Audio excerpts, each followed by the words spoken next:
Bon, on va démarrer. Oui. Fait que bonjour à tous et bienvenue à notre session de webinaire. Avant de commencer, je vais juste vous rappeler quelques petits principes de déroulement. Fait que notre séance de ce jour va se dérouler en trois parties. Donc, il va y avoir une présentation qui va être faite par Bernard. Il va y avoir une section de démo.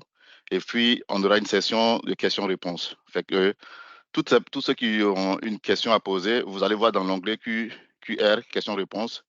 Donc, c'est dans le chat que vous allez écrire vos questions et à la fin du webinaire, on prendra le temps de vous répondre. Donc, individuellement, les participants à ce webinaire auront le temps de se présenter. Donc, chacun le fera. Je ne vais pas le faire à votre place. Mais avant de laisser la parole à chaque participant, moi, je suis Jules Tchiboko, je suis ingénieur télécom et je suis là pour le compte de Debase Plus, qui est une entreprise ivoirienne. Dans le fond, Debase Plus, on intervient dans tout ce qui est intégration télécom et on fait beaucoup plus de l'intermédiation. Fait que en termes de rôle, c'est que on travaille à rapprocher les gros fournisseurs aux utilisateurs locaux, aux entreprises de Côte d'Ivoire, avec des solutions beaucoup plus adaptées, agiles et évolutives. Donc, notre rôle, c'est vraiment de l'intermédiation. On opère dans deux grands domaines, la téléphonie d'entreprise avec les IPBX et également dans tout ce qui est connectivité avec notre partenaire qui est Adaptive Network, avec qui nous sommes aujourd'hui. Donc, pour tout besoin de télécom, quel que soit le domaine dans lequel vous voulez intervenir, nous sommes là, nous pourrons vous aider et à l'occasion, prendre rendez-vous avec nous. C'est des consultations qui sont entièrement gratuites et Debase Plus va être là pour vous accompagner au day-to-day dans tous vos projets télécom. Donc, ceci étant, je vais laisser la parole à l'équipe d'Adaptive Network, à Bernard, à Fauzi, de se présenter. Oui, parfait. Écoute, je vais te laisser te présenter Fauzi et Cécile en premier. Je vais me présenter en dernier quand je prends la parole. OK, donc moi, je suis Fauzi Yassine, je suis le responsable commercial en relation des partenaires pour Adaptive Networks dans le monde, excepté les Amériques. Je suis normalement basé en France, près de Paris, en région parisienne, et je suis donc le responsable qui gère la relation des revendeurs, des intégrateurs et des partenaires distributeurs comme des Baseplace. Et je suis à votre disposition pour toute question, pour toute clarification dans le webinaire ou après. Je passe la main à Cécile, ma collègue, qui est basée près d'Ottawa, au Canada. Oui, bonjour à vous tous. Je suis désolée, apparemment ma caméra ne veut pas s'allumer, je ne sais pas pourquoi, mais c'est pas trop grave, je suis là. Donc moi, je travaille à Active Network depuis à peu près 3 ans. Je m'occupe personnellement, je suis un peu l'équivalent de Fauzi, mais pour le Canada, mais je m'occupe aussi de tout ce qui est renouvellement au niveau mondial. Donc peut-être qu'on fera affaire ensemble aussi. Je suis sur ce webinaire vraiment d'un point de vue logistique parce que notre équipe marketing ne parle pas français. Donc je suis là pour aider. Et si vous avez des questions, comme le disait Jules, utilisez l'onglet QR. On prendra toutes les questions à la fin et puis on pourra avoir une discussion un peu plus tous ensemble. Donc voilà, merci. Ah, merci Cécile. Et je vais me présenter, Bernard Breton. Je suis le PDG d'Adaptive Networks, basé dans la région d'Ottawa, mais présentement, je suis à nos bureaux de Montréal. Donc, je fais le webinaire à partir de nos bureaux de Montréal. Et ça me fait un plaisir de vous rencontrer, de pouvoir partager notre expérience, notre vision de la réseautique et comment elle a un impact profond et comment en fait la numérisation des entreprises a un impact profond sur les besoins en connectivité, ce qui sera essentiellement le sujet aujourd'hui. Donc là, je vais partager ma présentation. Ici, j'espère que ça va bien fonctionner. J'utilise le mode PowerPoint Live. Des fois, c'est un peu tricky. On va voir si ça marche bien en mode webinaire. Quelqu'un pourrait me confirmer si vous voyez mes slides? Yes. Oui, Bernard. Parfait, super. Donc, normalement, vous me voyez aussi en petit, peut-être pas. Je ne sais pas ce que vous voyez de votre côté, mais bon, peu importe. L'important, c'est pas de me voir, c'est de voir les slides. Donc, j'ai à peu près, grosso modo, 1 heure de contenu, peut-être un peu moins. Et ensuite, on passera à la démo et on aura des questions par la suite. Donc, la présentation aujourd'hui, c'est vraiment d'essayer de comprendre le rôle du SD-WAN, le Software Defined Wide Area Network, et du SASE, Secure Access Service Edge, dans un contexte vraiment précis, c'est-à-dire la transformation numérique et le télétravail. Bien sûr, des entreprises. Donc, on va parler exactement de quoi? Bon, on va parler, premièrement, on va mettre un peu la table en parlant de l'entreprise numérique. Qu'est-ce que c'est qu'une entreprise numérique? Et pourquoi, essentiellement, il n'existe pratiquement plus que des entreprises numériques? L'évolution des réseaux d'entreprise. Ensuite, vraiment faire un peu plus un deep dive sur la question du SD-WAN. Qu'est-ce que c'est et c'est pour qui? Et ensuite, on va parler vraiment de la solution SD-WAN d'Adaptive Networks. Donc, c'est un contenu qui est avant tout éducatif, dans le sens où on parle beaucoup de la stratégie d'entreprise, la stratégie numérique d'entreprise et un peu du produit. Donc, premièrement, qu'est-ce que c'est que l'expérience numérique? Qu'est-ce que c'est que la transformation numérique? Donc, pour la comprendre, il faut revenir un peu dans le passé, c'est-à-dire qu'est-ce qu'étaient les entreprises avant la numérisation. Donc, si je prends par exemple l'exemple de McDonald's, un brand des restaurants très connus, fondé en 1948, ils ont changé complètement la façon dont ils ont créé la notion du fast-food, en fait. Mais à l'époque, quand on allait au McDonald's, on commandait à un caissier. Ce caissier, bien, il nous servait notre Big Mac, peut-être, nos frites, etc. Et on était bien contents. Mais maintenant, c'est plus le cas. Les McDonald's ont entamé, à partir de début des années 2000, une transformation vers le numérique assez profonde, en fait. Et dans ce contexte-là, c'est déjà le cas à 100% au Canada, et ça dépend des pays. Ils ne sont pas à la même vitesse dans tous les pays. Mais au Canada, il n'y a plus de caissiers à qui on commande. Ce sont des bornes. Ces bornes, c'est avec elles qu'on interagit. Ces bornes numériques sont une application cloud qui permet d'optimiser l'ensemble du processus de transformation et de logistique et ultimement de la production du fameux Big Mac et frites qui nous plaît tant. Et donc, on a vraiment une expérience fast-food numérique. Et dans ce contexte-là, en fait, ce que l'on voit, c'est que chez McDonald's, on a transformé la notion du restaurant en étant essentiellement un point de livraison du produit fini. Mais dans le contexte d'une transformation numérique, McDonald's se positionne essentiellement comme une entreprise de logistique qui transforme une vache en un sandwich à travers un point de présence qui s'appelle un restaurant. Et tout ça à travers des applications numériques pour optimiser l'ensemble du processus. Et en fait, on voit qu'il y a trois choses dans toutes les transformations numériques, il y a toujours trois choses. Souvent, l'élément le principal, c'est le processus. Ici, je parle du processus. Mais aussi les personnes, les gens qui interagissent, tant les personnes qui travaillent chez McDonald's que les clients McDonald's interagissent de manière maintenant numérique avec le produit. Et d'ailleurs, maintenant, chez McDonald's, ils sont sur le point d'enlever les bornes parce qu'on va le faire sur notre téléphone mobile. Donc, les bornes existent sur les téléphones mobiles et on peut faire les commandes sur le téléphone mobile. Et donc, on peut simplement arriver là-bas sur le téléphone mobile, on fait la commande et on fait la prise de commande. Donc, on change l'expérience produit, on change la façon dont les personnes interagissent et on change le processus. Tout ça dans un but, évidemment, d'augmentation d'efficacité et de performance. Donc, c'est les trois piliers, personne, produit, processus, les trois piliers de la transformation numérique. Je vais prendre un autre exemple, Netflix. Netflix, on connaît tous Netflix. Netflix, surtout pendant la pandémie, a été d'une grande popularité. Mais si on vient, je dis, il était une fois en 2000, bon, je prends un exemple très canadien. Je ne sais pas si ça résonne complètement en Côte d'Ivoire. Je n'ai malheureusement pas eu la chance d'aller en Côte d'Ivoire jusqu'à là. Mais on peut voir que en 2000, il n'y a pas si longtemps que ça, en 2000, si on voulait écouter un film à la maison au Canada, on embarquait dans notre automobile, on conduisait jusqu'à ce qu'on appelait le video store, donc le magasin qui nous loue des vidéos sur DVD typiquement. On choisissait un film avec plus ou moins d'informations, simplement une pochette avec peut-être le nom de l'acteur et du réalisateur, ce qui nous permettait de faire des choix relativement ratés, typiquement. On écoutait le DVD. S'il n'était pas endommagé, s'il était endommagé, on retournait à l'étape 1. Et finalement, on retournait au Video Store pour retourner le DVD, souvent avec des frais de retard. Donc, le processus extrêmement encombrant et inefficace de livraison d'un produit qui est un film. Et donc, en 2000, Netflix avait $0 de revenus et Blockbuster était le numéro 1 mondial de la location de DVD avec 3,4 milliards de revenus. En 2007, Netflix démarre l'offre de streaming. Et vous me dites, on connaît juste Netflix pour le streaming, mais c'est pas comme ça que Netflix a démarré. Netflix, au départ, ils avaient enlevé l'élément de nous aller chercher le DVD. Ils avaient créé une plateforme en ligne pour être capable de faire un meilleur choix de film et on livrait le film à la maison. C'était ça, Netflix.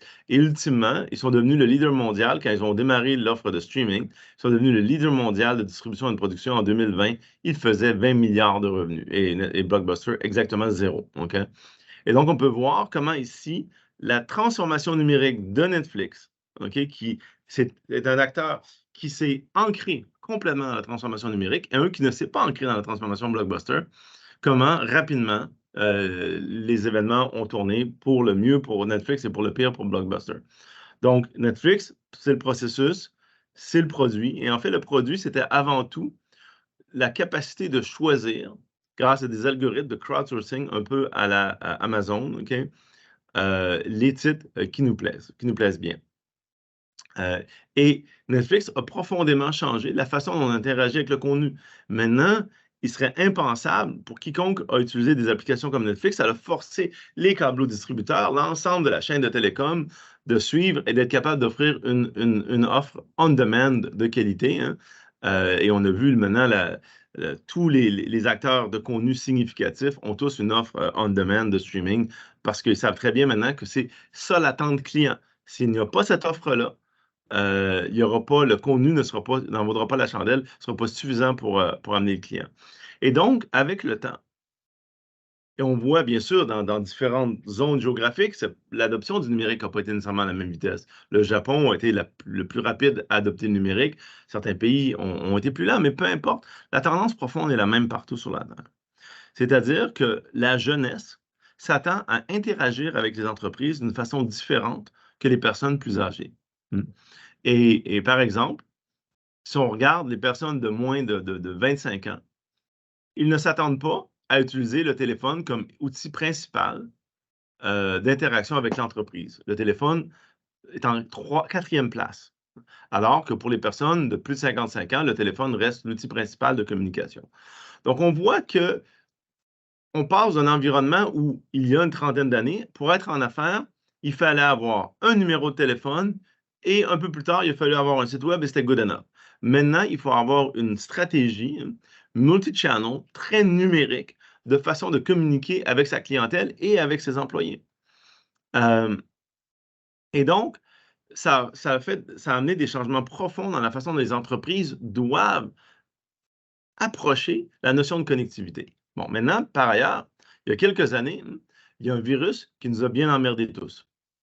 Et cette pandémie a amené des changements massifs et rapides pour les entreprises. Un exemple, le travail à la maison.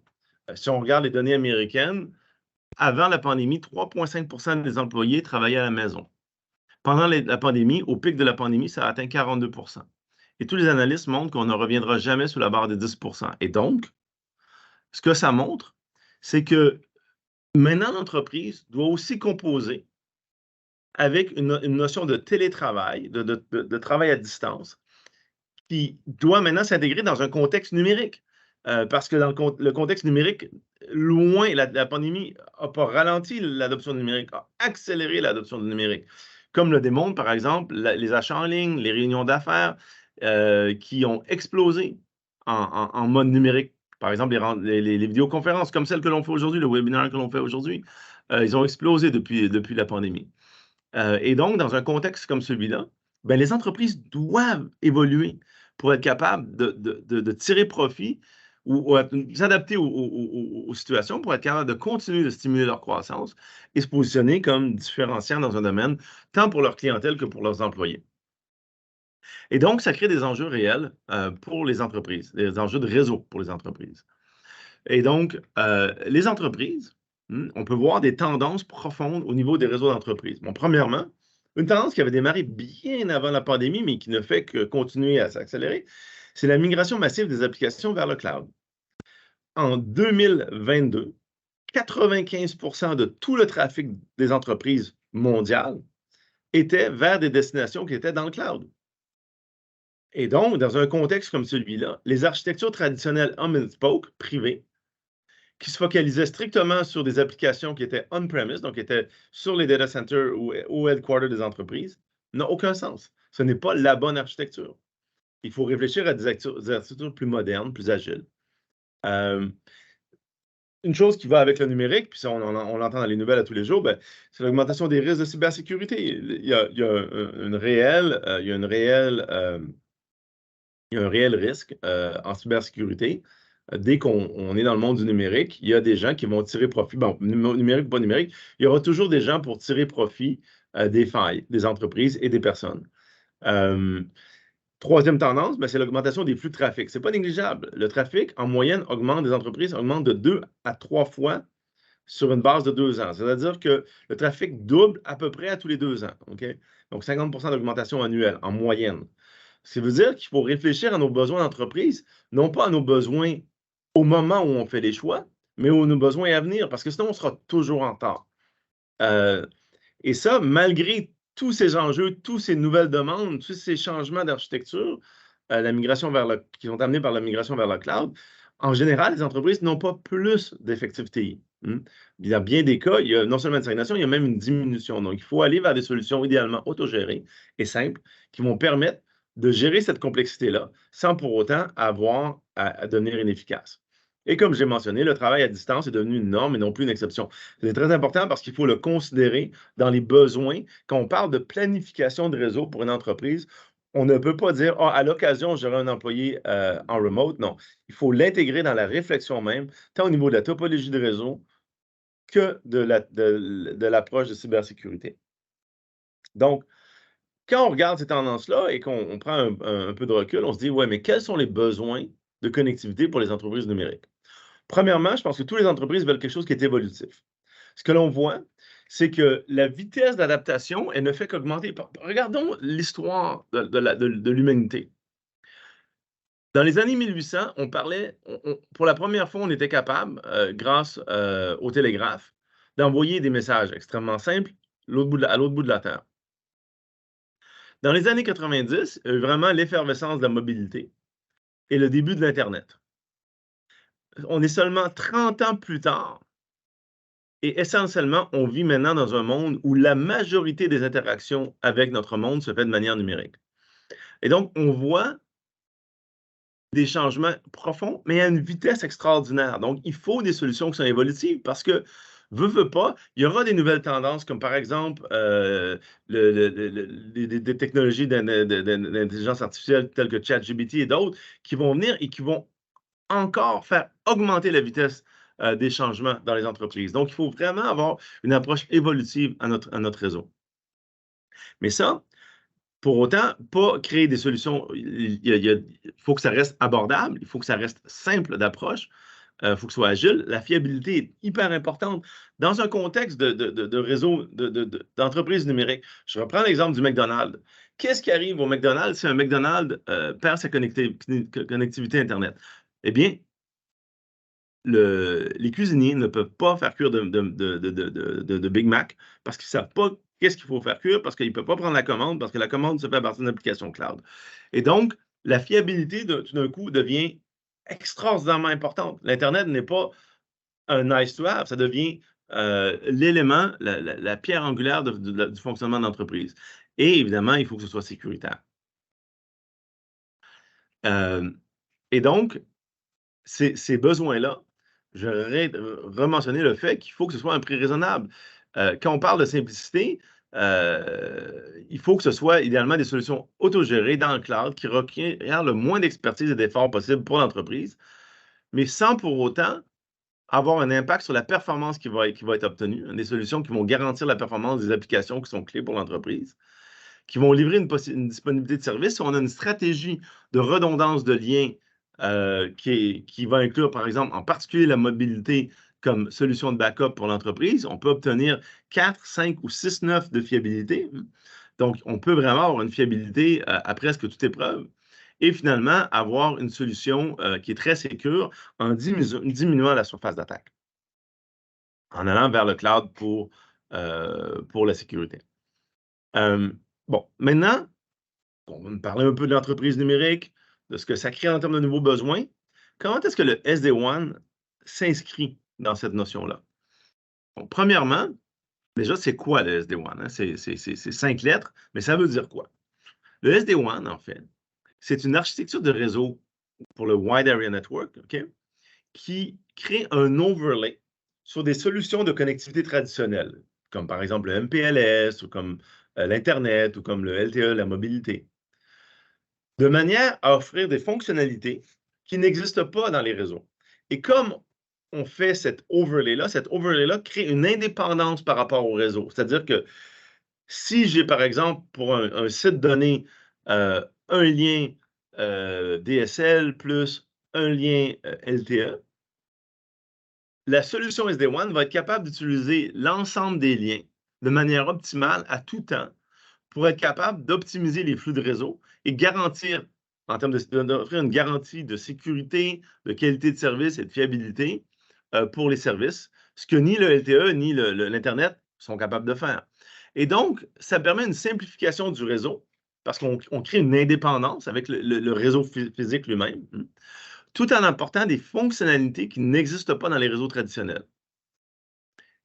Et donc, on obtient d'une certaine manière les avantages de l'Internet, qui est simple, abordable, sans avoir les inconvénients d'Internet, qui n'est pas garanti et pas sécure. On garde les avantages des réseaux privés, comme par exemple la sécurité et la fiabilité, sans pour autant avoir des désavantages des réseaux privés, comme la complexité et les coûts. Et donc, le SD-WAN, c'est un peu le meilleur des deux mondes, tout en donnant, au-dessus de tout ça, une incroyable flexibilité en termes de topologie de réseau que l'on peut changer à tout moment facilement. Et donc, quand on regarde la proposition de valeur de SD-WAN, bien avant tout, c'est une meilleure expérience de réseau pour l'entreprise. C'est un réseau beaucoup plus fiable.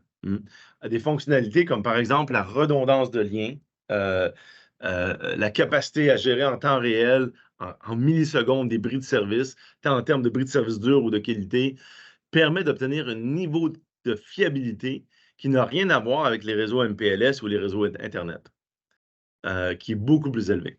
Surtout si la stratégie de redondance utilisée est bonne. La qualité, avoir une meilleure qualité en termes de la livraison applicative. Je m'explique. Dans un contexte d'entreprise, une entreprise a plein de flux de réseau. Des flux de réseau importants pour elle et des flux de réseau franchement très peu importants. Par exemple, le fait que mon téléphone mobile qui est connecté au Wi-Fi de l'entreprise a décidé de faire un update de iOS, ce n'est pas stratégique pour l'entreprise. Je ne voudrais pas que la qualité de mon appel client souffre du fait que j'ai des téléphones mobiles qui ont décidé qu'au moment X, that's it, c'est le temps de faire l'update. Et donc, la capacité de faire la priorisation applicative, d'avoir une approche où l'application est au centre du souci de qualité et l'utilisation dynamique de plusieurs liens, être capable de faire passer des paquets d'un lien à l'autre en fonction de la qualité instantanée d'un lien. Le conditionnement des liens permet une amélioration très significative de la qualité applicative. Troisième pilier de la proposition de valeur, c'est la sécurité. Des choses toutes simples comme le fait que l'ensemble du trafic est chiffré, donc encrypté. Une solution pour les usagers à distance pour leur permettre d'avoir une stratégie de sécurité et même de qualité par ailleurs qui est équivalente aux employés qui sont au bureau. En plus de solutions de sécurité dans le cloud qui sont intégrées, permettent d'obtenir une meilleure protection du réseau et donc une meilleure situation en termes de sécurité pour l'entreprise.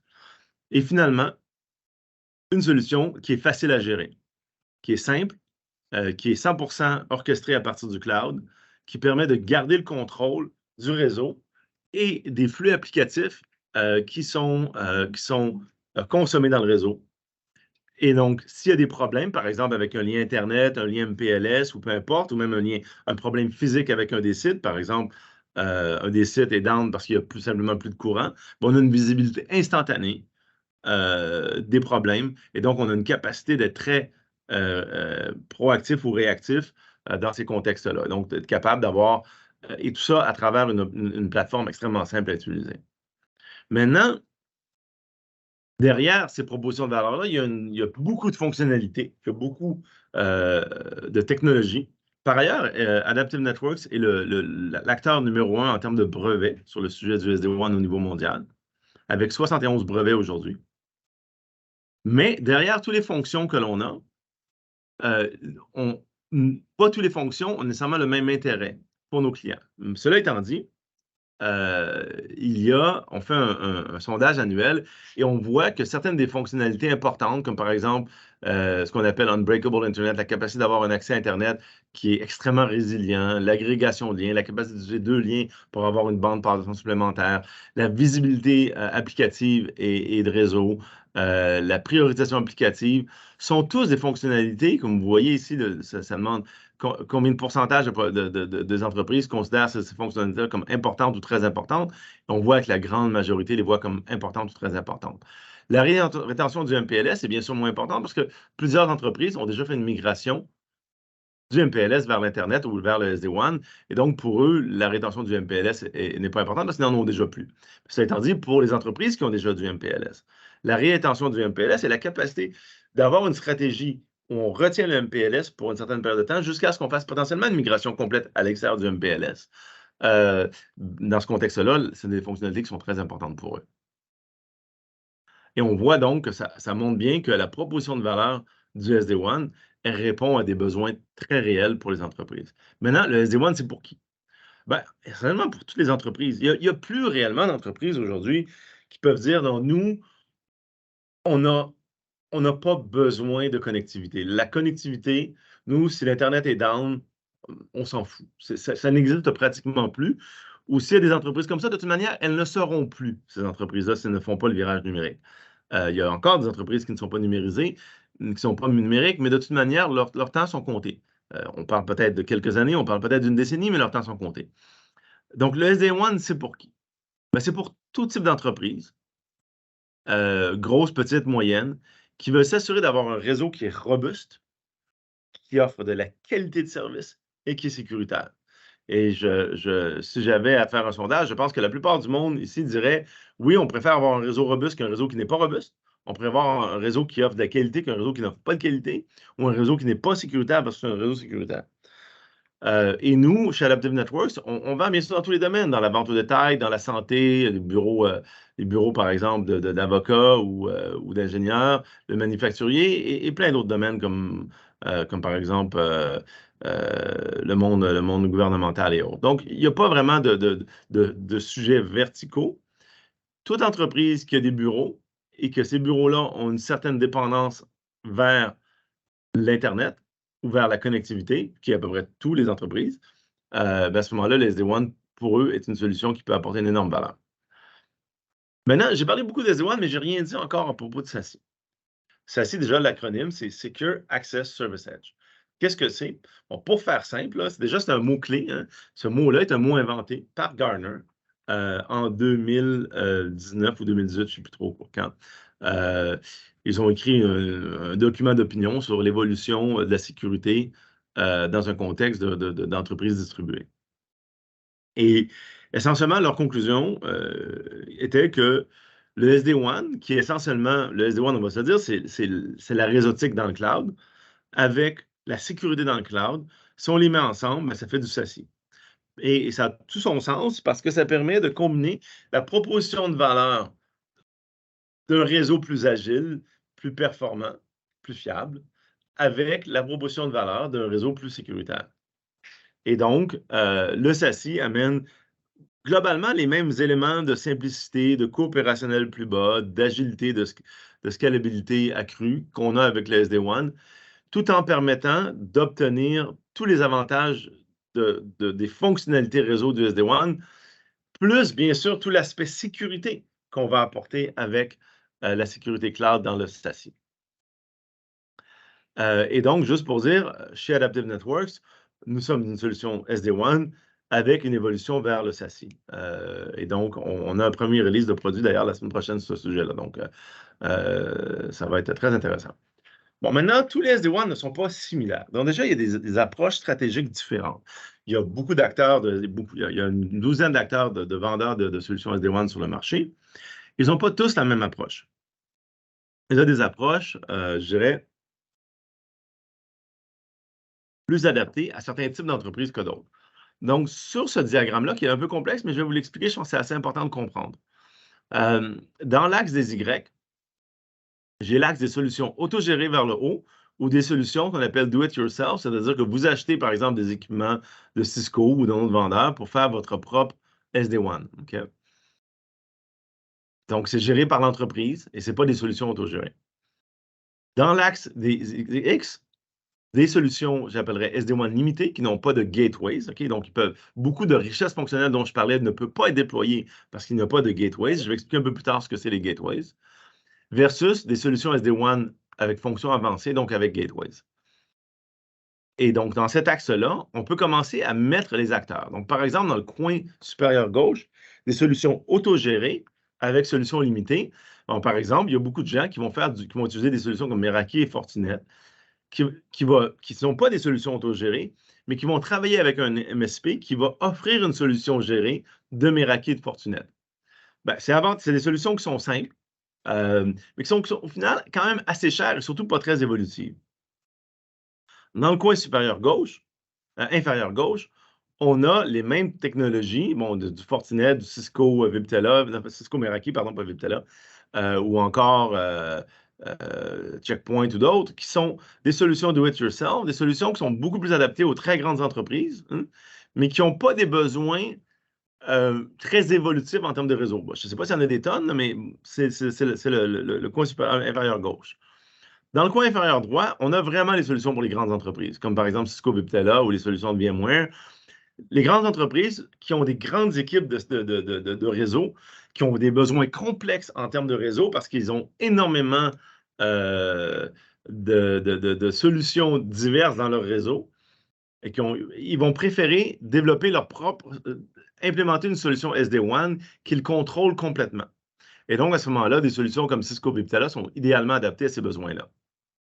Cela étant dit, c'est très adapté à des besoins très complexes, mais ça requiert énormément d'expertise et c'est très cher. C'est absolument pas adapté aux petites et moyennes entreprises, par exemple, c'est totalement hors de portée en termes de complexité et de coûts pour ces entreprises-là.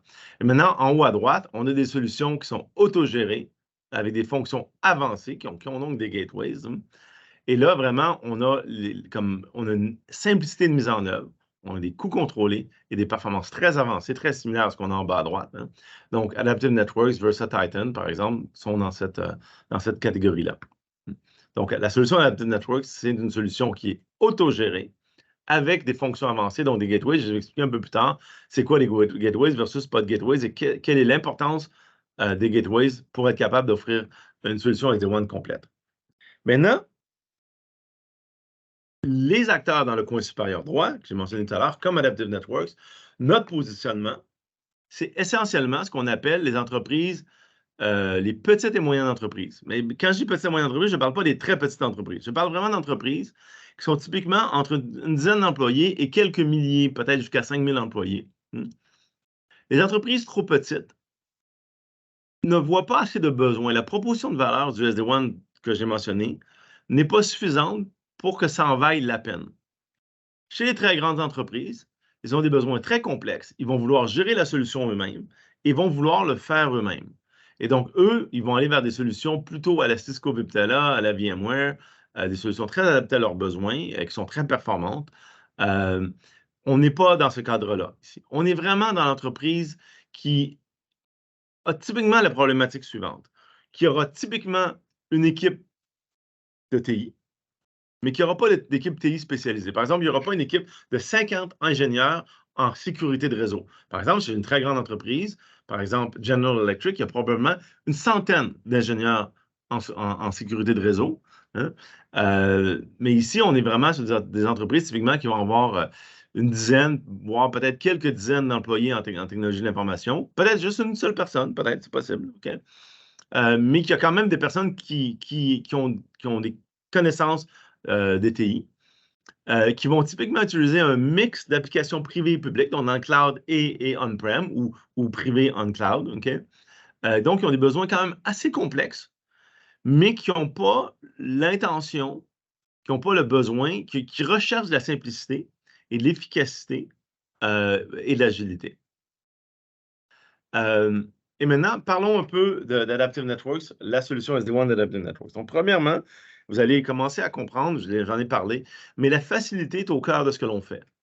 On veut des solutions qui sont sans friction, qui sont faciles à acheter parce que le modèle économique est simple, qui sont faciles à déployer parce que le déploiement est 100% cloud-based et parce qu'on a des solutions très évolutives au niveau des boîtiers SD-WAN, donc l'équipement qu'on déploie sur le site, et finalement qui sont faciles à utiliser, avec une visibilité complète du réseau qui nous permet vraiment de comprendre ce qui se passe dans notre réseau de manière à adapter avec le temps notre réseau à nos besoins qui sont nécessairement vont évoluer. Nos besoins ne seront pas statiques. Et comment est-ce qu'on fait pour offrir toute cette profondeur technologique tout en gardant de la simplicité? Bon, à la base, c'est Adaptive Connect, notre SD-WAN Cloud. Le Cloud SD-WAN, en fait, c'est un ensemble de cloud gateways. J'ai mentionné tout à l'heure que j'allais revenir sur la notion des gateways, des cloud gateways. Ces cloud gateways-là, en fait, sont le point d'interception entre, ici, c'est un bureau d'un client. Le Customer Edge, c'est l'équipement qui est déployé chez les clients, le boîtier, essentiellement. Et cet équipement-là, en fait, travaille en concert avec un cloud gateway pour virtualiser, on parle de SD-WAN, on parle de virtualisation de réseau, hein, pour virtualiser l'ensemble des liens qui vont connecter le client ici vers les ressources qui vont être utilisées, soit des ressources privées qui seront, par exemple, dans un autre branch office qui pourrait être un data center, ou encore vers le cloud. En créant cette virtualisation-là, ça nous permet de créer des fonctionnalités supplémentaires qui sont implémentées en partie par le device, par le boîtier, en partie par le gateway, comme par exemple la priorisation des flux entrants et sortants au niveau applicatif, la capacité de créer de la réelle redondance de liens, etc., de la sécurité, d'encryptage, etc. Donc, de manière à offrir ces fonctionnalités-là, peu importe la topologie du réseau et peu importe quelle est l'application utilisée. Et donc ça, sans les Cloud Gateways, vous comprendrez qu'on ne peut pas faire de priorisation applicative dans les flux entrants parce qu'on n'intercepte pas le trafic. On ne peut pas faire de seamless failover entre les liens parce que si un lien tombe, bien sûr, les flows vont être brisés parce que l'adressage, le routing va changer. Et donc, d'un point de vue d'un appel comme aujourd'hui sur Teams, ça poserait un problème réel.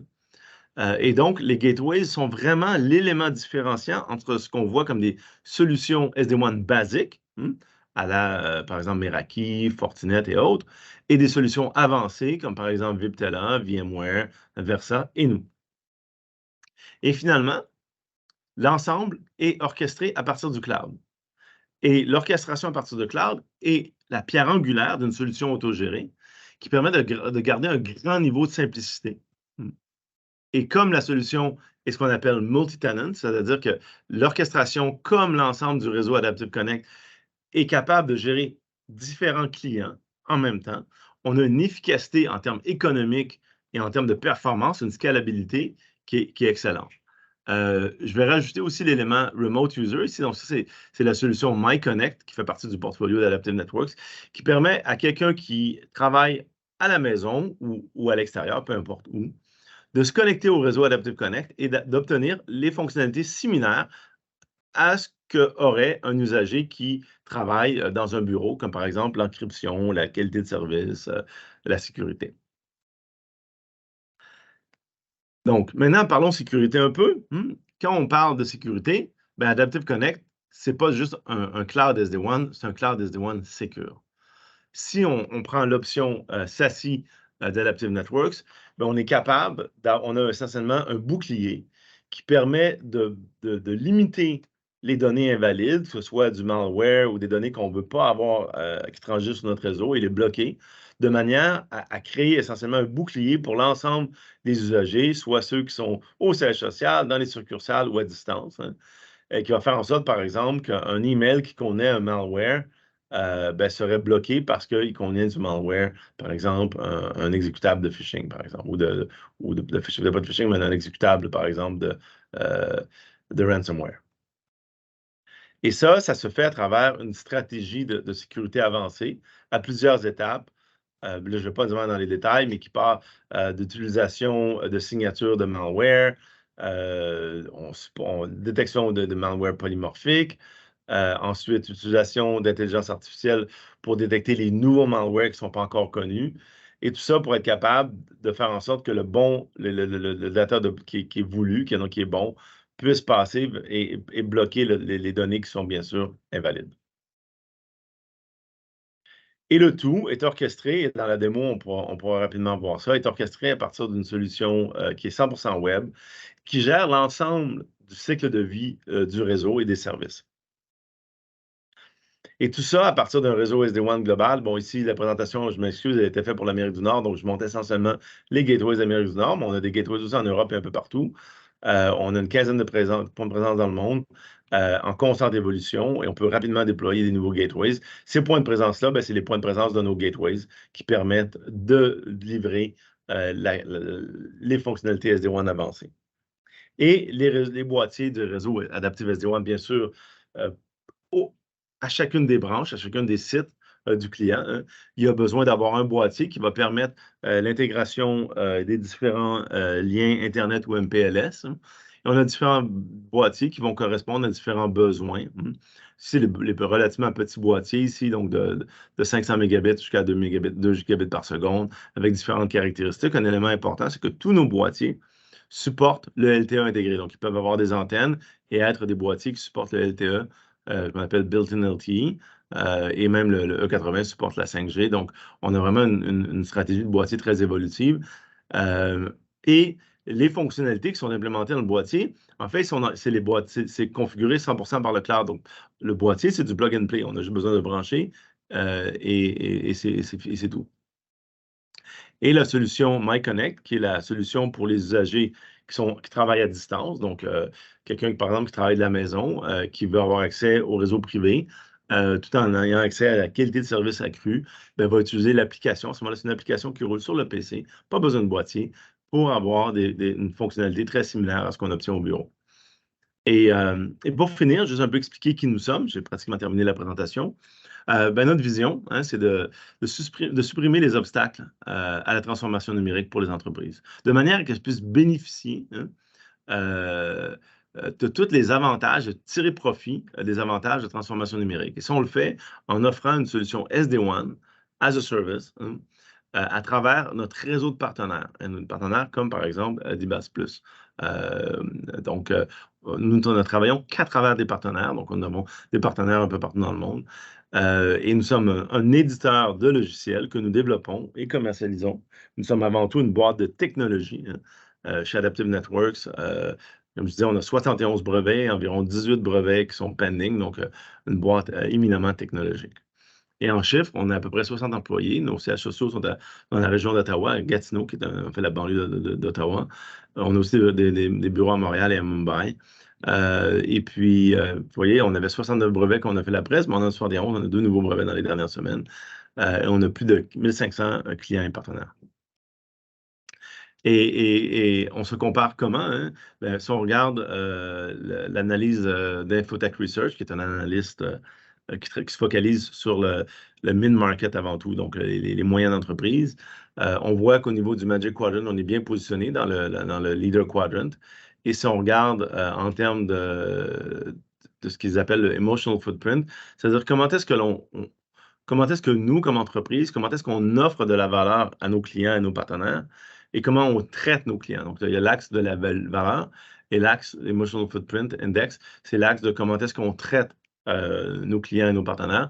Eh bien, on est juste en haut. En fait, on est tellement en haut qu'ils nous mettent une petite flèche pour dire qu'on devrait être à l'extérieur du cadre et on est bon numéro 1, ce qui me rend personnellement très fier comme PDG parce que ça représente comment est-ce que nous, en termes d'attitude, nous avons sur le marché et comment la recherche de valeur pour nos clients est importante. Et pour conclure, il est clair que les entreprises sont en train de se transformer vers le numérique. L'adoption du numérique est profondément en cours sur la Terre. Et une question à se poser, est-ce que vous voulez être Netflix ou Blockbuster? Je pense que poser la question, c'est y répondre. Et le résultat, c'est que l'entreprise numérique a besoin d'une connectivité cloud qui est robuste, de qualité et fort agile. Et un projet de transformation numérique devrait démarrer par sa fondation, c'est-à-dire le SD-WAN. De déployer plein d'applications dans le cloud pour gérer, par exemple, le personnel, la relation avec les clients, etc. Si on n'a pas une fondation solide de connectivité, ben, ça risque de significativement altérer et de dégrader le projet de transformation numérique. Le SD-WAN, par contre, est une technologie. Ce qui compte pour les entreprises, ce n'est pas que ce soit SD-WAN. En fait, on s'en fout. Ce qui est important, c'est que ce soit des propositions de valeur concrètes en termes de fiabilité de service, de qualité de service, de sécurité de réseau et de gérabilité, qui sont tous rendus possibles par des fonctionnalités qui font partie du bouquet de fonctionnalités SD-WAN. Et Adaptive Networks, ben, on est une entreprise canadienne offrant une solution SD-WAN fort élégante, agile et surtout focalisée sur les besoins des entreprises de taille moyenne, typiquement de moins de 5 000 employés. Et bien sûr, ça va nous faire plaisir de discuter de vos besoins. Et avec ça, je termine ma présentation. Donc, merci beaucoup. Et je pense qu'on va prendre des questions tout de suite avant la démo. Ça a du sens, Jules? Ben, est-ce qu'il y a déjà des questions de poster? Cécile nous en Oui. dira. Je pense que oui. Ok. Je pense qu'il y a des questions de poster. Oui, bonjour. Alors, oui, j'ai quelques questions pour vous. Alors, l'une des questions est, est-ce que votre solution fonctionne avec des pare-feux qui sont déjà mis en place chez les clients? Et la réponse est oui. C'est une excellente question. Et on voit ça souvent, on voit ça généralement, presque tout le temps, en fait. Les entreprises ont déjà en place des pare-feux. Et donc, notre solution SD-WAN s'intègre très, très bien avec quelconque pare-feu. Et en fait, elle améliore énormément la résilience des pare-feux eux-mêmes parce que les pare-feux, surtout s'ils sont utilisés pour faire du VPN, ont besoin d'une adresse statique qui est publique et qui est disponible. Et comme c'est l'adresse du telco souvent qui va être utilisée, si le telco tombe, le pare-feu devient non disponible sur un lien redondant. Et donc, ça, c'est un réel problème pour les pare-feux. Avec Adaptive Networks, ce problème-là disparaît parce que l'adresse IP n'est pas celle du telco, mais une adresse résiliente, une adresse qui est résiliente, peu importe la connectivité. Et donc, on améliore beaucoup la robustesse de la solution avec des pare-feux. Cela étant dit, on s'intègre avec des pare-feux, mais on peut aussi remplacer des pare-feux parce que la solution SD-WAN aussi est un pare-feu. Et par ailleurs, avec les solutions SASE de sécurité dans le cloud qui permet de faire du Deep Content Inspection, du URL and DNS Filtering, on peut aussi, à terme, remplacer les pare-feux. Souvent, ça va être fait quand les pare-feux viennent en fin de vie. À ce moment-là, ça permet de simplement migrer vers une stratégie de sécurité vers le cloud. Donc, merci d'une excellente question. Je vois qu'il y a d'autres questions. Oui, il y a quelqu'un qui lève la main. Il y a plusieurs personnes qui lèvent la main. Est-ce qu'on les prend en live, Bernard? On peut les prendre en live aussi. C'est sûr que c'est toujours plus facile qu'on les met dans le chat, mais on peut prendre en live aussi. C'est bon. Il faudrait que les personnes qui lèvent la main enlèvent leur mute parce que... Oui, je vais permettre ça. Donc, Moussa Traoré, vous aviez une question? Normalement, vous devriez pouvoir parler. Non, je pense pas. Il est toujours sur mute. Je ne sais pas comment on peut... Ah, voilà. Oui, voilà. Allô? Oui. Vous m'entendez? Oui, absolument. Oui, nous vous entendons, merci. Bonjour à tous. Merci pour la présentation. Effectivement, c'est une solution que nous, on utilise bien en Côte d'Ivoire avec une autre solution avec Fortinet. Donc, je demandais en passant, votre solution permet d'intégrer combien de liens à la fois, en fait? Pas vraiment de limite. Ça dépend des boîtiers. Mais il n'y a pas de limite réelle. Si vous avez besoin de plus de liens, on peut racheter une switch devant le boîtier. Mais globalement, notre solution, typiquement, je pense que on a des déploiements, je pense, jusqu'à 8 liens commerciaux. Mais les boîtiers, on a des boîtiers qui vont jusqu'à 8 ports aujourd'hui. Mais il n'y a pas vraiment de limite. S'il y avait des besoins pour plus de ports, on peut rajouter une switch devant. Donc, il n'y a pas vraiment de limite au niveau de la solution. OK, c'est noté. Merci, c'est bon pour moi pour le moment. Oui, parfait, merci. Et là, nous avons William également qui a une question, donc je vais le laisser. Normalement, vous pouvez parler. Je ne sais pas où William est parti. OK. Sinon, il y a aussi Iwa. Ah non, la main est partie. Donc oui, si vous pouviez mettre vos questions dans les Ouais, ça va beaucoup mieux si les questions sont mises dans le chat. Donc, William Q&A, est de retour là. Loua et William sont de retour. Et j'ai une question aussi, il y a une William? question dans le chat que je vois qui est très intéressante, c'est comment effectuer le basculement aussi. de MPLS vers le SD-WAN. En fait, la solution SD-WAN est capable d'utiliser autant le MPLS que les liens Internet. Ici, si vous avez une stratégie ultimement de migration, de vous débarrasser ultimement du MPLS, donc la première étape, c'est de mettre en place une solution SD-WAN qui va supporter les réseaux privés, donc qui va faire des VPN dynamiques entre les sites.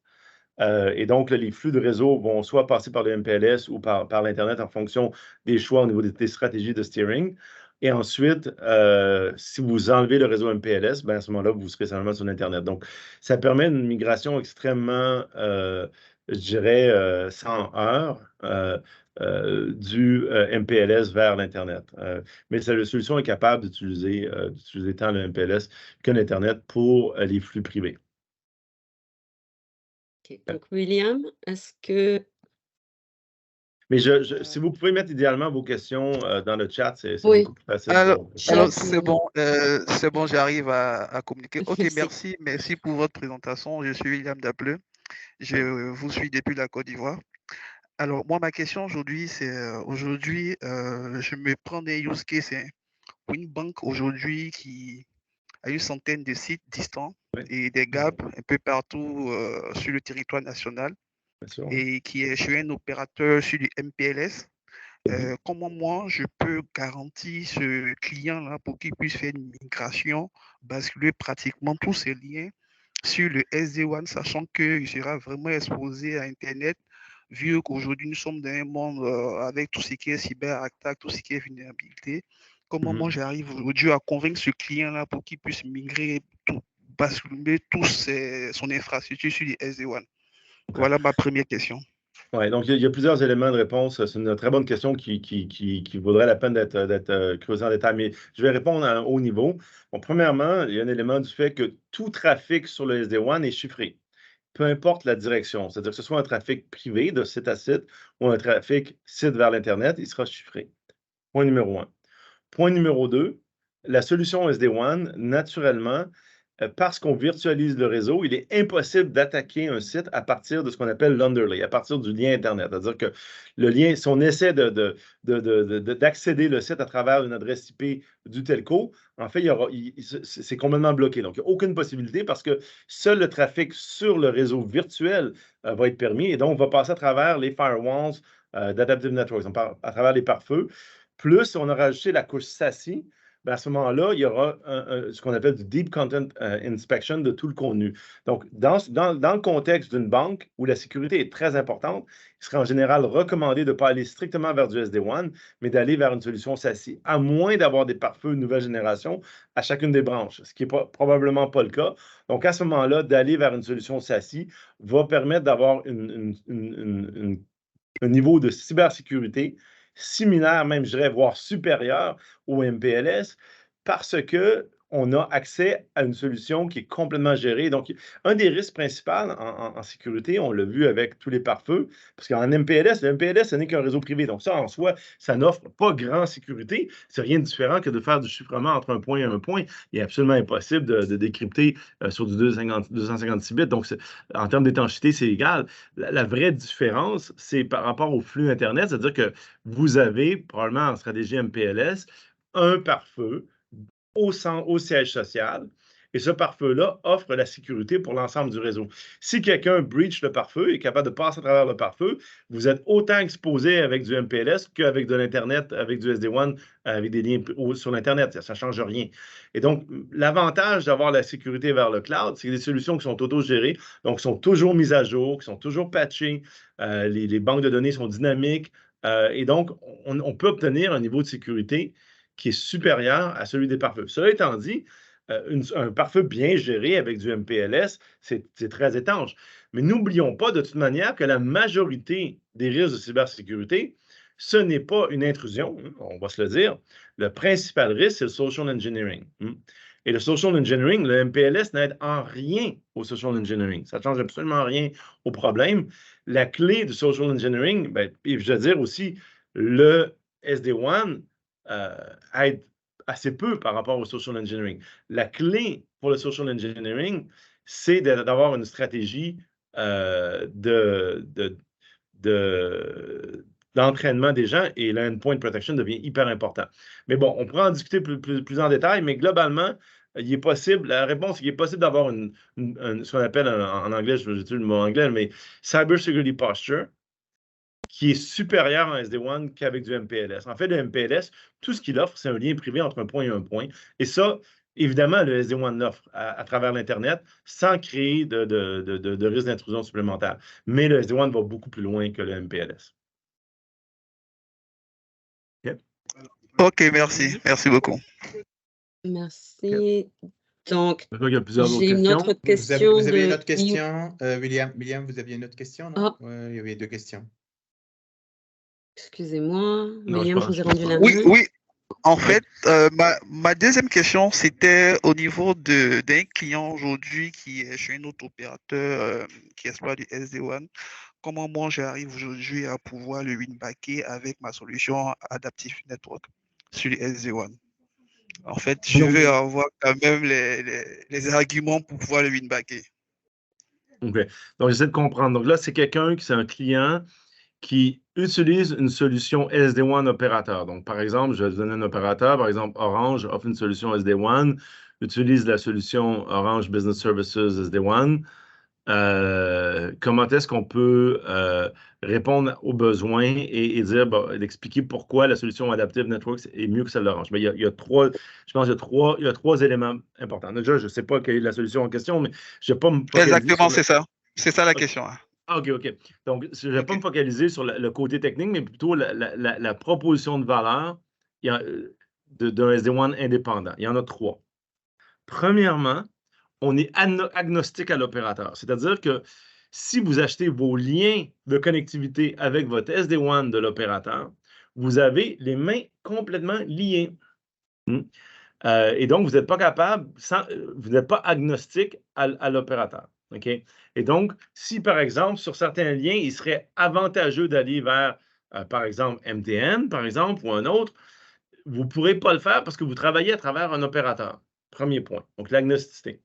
Deuxième point, créer une réelle indépendance d'opération de réseau par rapport à l'opérateur. Ça rejoint le premier point, mais il y a un élément très important. C'est que vous êtes probablement, dans un contexte comme ça, l'opérateur va faire en sorte que la topologie de votre réseau va être basée sur un adressage IP contrôlé par l'opérateur. Et donc, dans ce contexte-là, vous ne pouvez jamais remplacer le SD-WAN d'Orange. Donc vous avez vraiment les mains et les poings liés. Troisième point, à mon avis, fort important, c'est la performance, surtout en fiabilité de réseau. Pour avoir une réelle stratégie de fiabilité de réseau, il faut avoir pas un lien DSL Orange avec un lien mobile Orange. C'est des liens, c'est de la fausse diversité de réseau parce que c'est le même réseau à la base. Oui, au niveau de l'accès, c'est un accès LTE versus un accès DSL, mais dans les faits, si le réseau logique Orange tombe, le LTE comme le DSL va tomber en même temps. C'est arrivé récemment au Canada sur un opérateur Rogers au Canada. Rogers, ouais. L'ensemble du réseau est tombé et tous les clients qui avaient acheté la solution Rogers SD-WAN avec le Rogers, eux, c'est le câble, donc le câble ou la fibre Rogers plus le LTE Rogers, mais ils sont tombés les deux en même temps. Donc, aucune fiabilité additionnelle de réseau. Et donc, ça, c'est le troisième argument, d'être capable d'avoir une réelle stratégie de diversité, tant logique que physique, en fait. Et finalement, je dirais qu'en général, la solution adaptive risque d'être beaucoup moins chère que la solution Orange. Donc, c'est les éléments principaux. OK. Merci, Bernard, pour tes éléments de réponse. Je pense que c'est parfait pour moi. Et puis, bon, j'espère que ça me permet de faire le meilleur choix demain. Merci. Parfait, merci. Il y a Loa maintenant qui a levé la main depuis tout à l'heure. Oui, il y a une question sur la supervision des liens WAN. Donc, la solution SD-WAN mesure la performance des liens à tous les 100 millisecondes, donc 10 fois par seconde, et fait des choix en temps réel au niveau du routage des paquets à une vitesse de 10 fois par seconde. Les choix peuvent être refaits. Et donc, c'est extrêmement rapide, c'est vraiment en temps réel. Et donc, c'est pour ça qu'on est capable je vois qu'il y a une autre question sur la QoS, mais c'est pour ça qu'on est capable de faire la QoS, tant pour les flux entrants que sortants, incluant la capacité de faire migrer des paquets d'un lien à un autre en temps réel ou à l'intérieur de 100 millisecondes. Et c'est aussi pour ça que le failover, si par exemple un lien principal tombe et par exemple, on a un lien, je vais prendre l'exemple DSL plus du LTE, si le DSL tombe complètement, eh bien, dans un appel Teams comme aujourd'hui, on s'en rendrait probablement pas compte parce que la QoS serait maintenue, parce que les paquets seraient migrés en temps réel du DSL qui est tombé, qui ne fonctionne plus, vers le LTE. Et donc, on est capable de garantir une qualité de service exceptionnelle. Donc là, avec ça, j'ai essayé de répondre Merci. à quelques questions. Il y a, Oui. oui, excuse-moi, il y a Loua qui lève la main depuis un bout de temps. Est-ce que je peux Mais je pense Oui, que la la question de Loua? Loua est passée dans le chat. Oui, je pense qu'elle est passée dans les questions. Je voulais répondre, André. Mais il y a une autre Ouais. question sur les boîtiers. OK, excusez-moi. Est-ce qu'il faudrait installer un boîtier pour chacun des sites? Absolument. Mais pas pour les gens qui travaillent en remote. Donc, les gens en télétravail n'ont pas besoin de boîtier. Le boîtier, à ce moment-là, c'est leur PC eux-mêmes. Donc, notre solution SD-WAN, dans ce contexte-là, fonctionne sur le PC du client. Et donc, le PC du client et la solution SD-WAN pour les gens qui sont en télétravail. Oui, parfait. Donc, merci pour il y avait une autre question, mais il y avait plutôt un commentaire qui avait quelqu'un qui donnait un argument, je pense, au niveau des coûts de maintenance. Effectivement, c'est un argument que je n'ai pas utilisé dans la réponse par rapport à une solution opérateur. La solution Adaptive Network spécifiquement, c'est une solution qui est vendue as a service. Et donc, comme c'est une solution as a service, ça inclut tous les mises à niveau, tous les coûts de maintenance, incluant la mise à niveau du boîtier lui-même. OK? Et donc, si par exemple, un boîtier devient désuet parce qu'on veut augmenter la bande passante, on va simplement expédier un nouveau boîtier. Et donc, c'est complètement intégré dans une solution as a service. Et là, j'ai une autre question très intéressante. Oui, il y a deux autres questions. Les flux sont-ils cryptés? Absolument, les flux sont bien sûr toujours cryptés. Et est-ce qu'elle permet de segmenter le réseau? Oui, elle permet de segmenter le réseau. Là, il faudra vraiment avoir un deep dive sur comment est-ce qu'on cherche à segmenter le réseau, mais oui, on peut segmenter le réseau, mais là, il faudra vraiment avoir une conversation sur la topologie réseau qu'on cherche à obtenir. OK. Donc, avec ça, je vais passer peut-être, je ne sais pas si Pierre-Luc s'est joint à nous, s'il voulait faire la démo. Je sais qu'il était sur un autre appel avec un client, donc s'il n'est pas là. Oui. Salut. Oui. Bonjour. Bonjour Pierre-Luc. Bonjour, Donc, Pierre-Luc. je pense que c'était toi qui allait faire la présentation, right? La petite démo, c'est ça?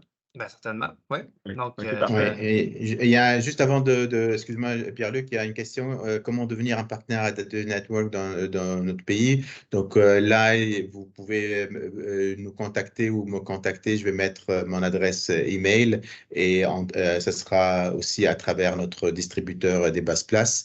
Mais on peut signer un contrat de partenariat et tout en gardant dans la. Donc on a en fait une hiérarchie distributeur. Dans ce cas-là, ce sera des bases places, revendeurs ou intégrateurs, donc, et après Adaptive. Donc, c'est ça la hiérarchie. Je vais mettre dans le chat mon adresse email. Vous pouvez me contacter directement à ce sujet.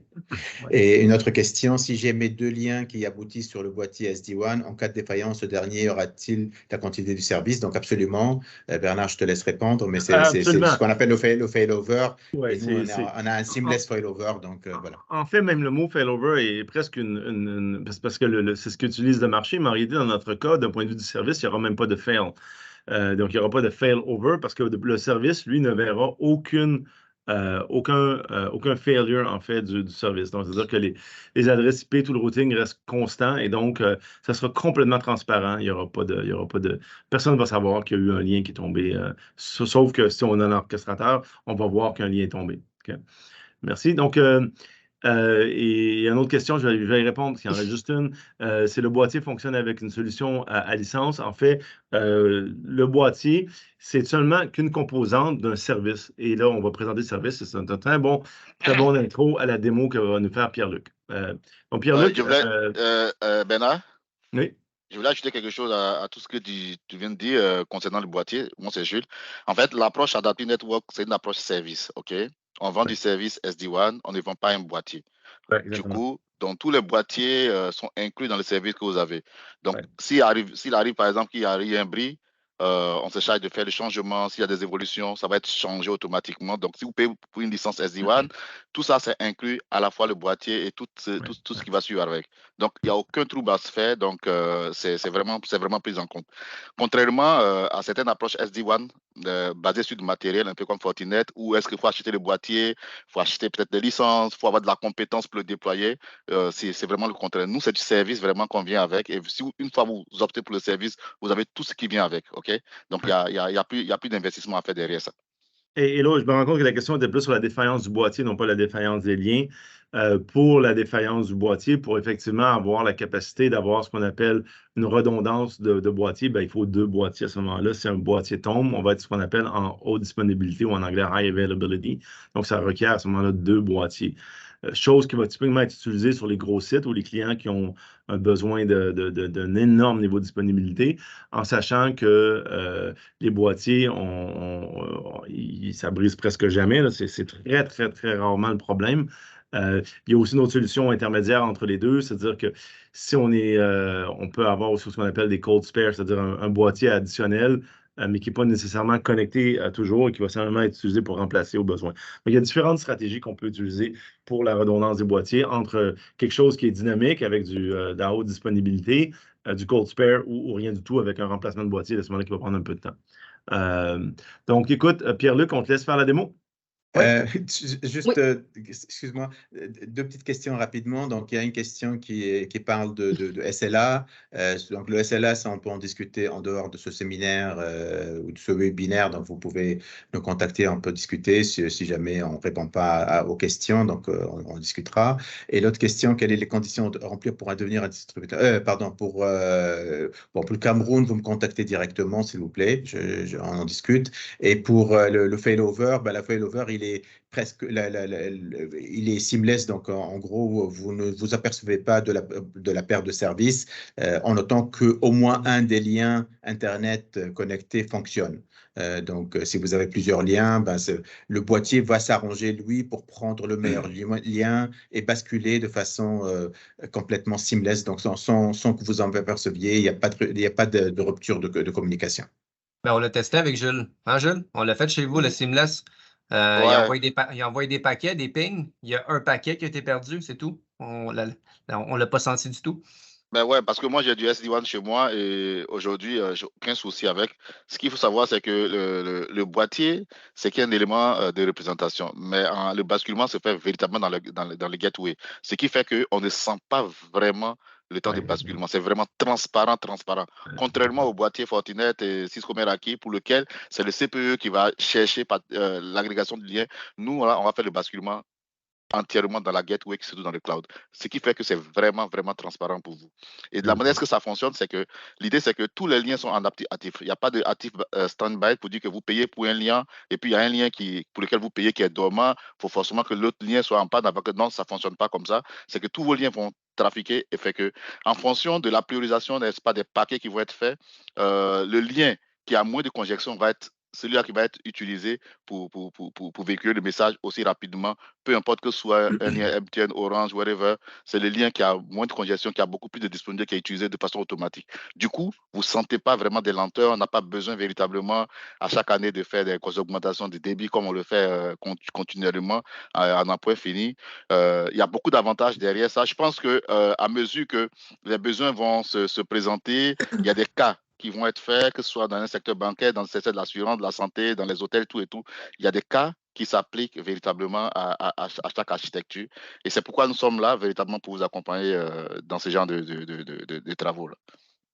Je pense que je vais me permettre, on va laisser de la place à Pierre-Luc pour faire la démo. S'il y a des questions, on pourra les prendre à la fin.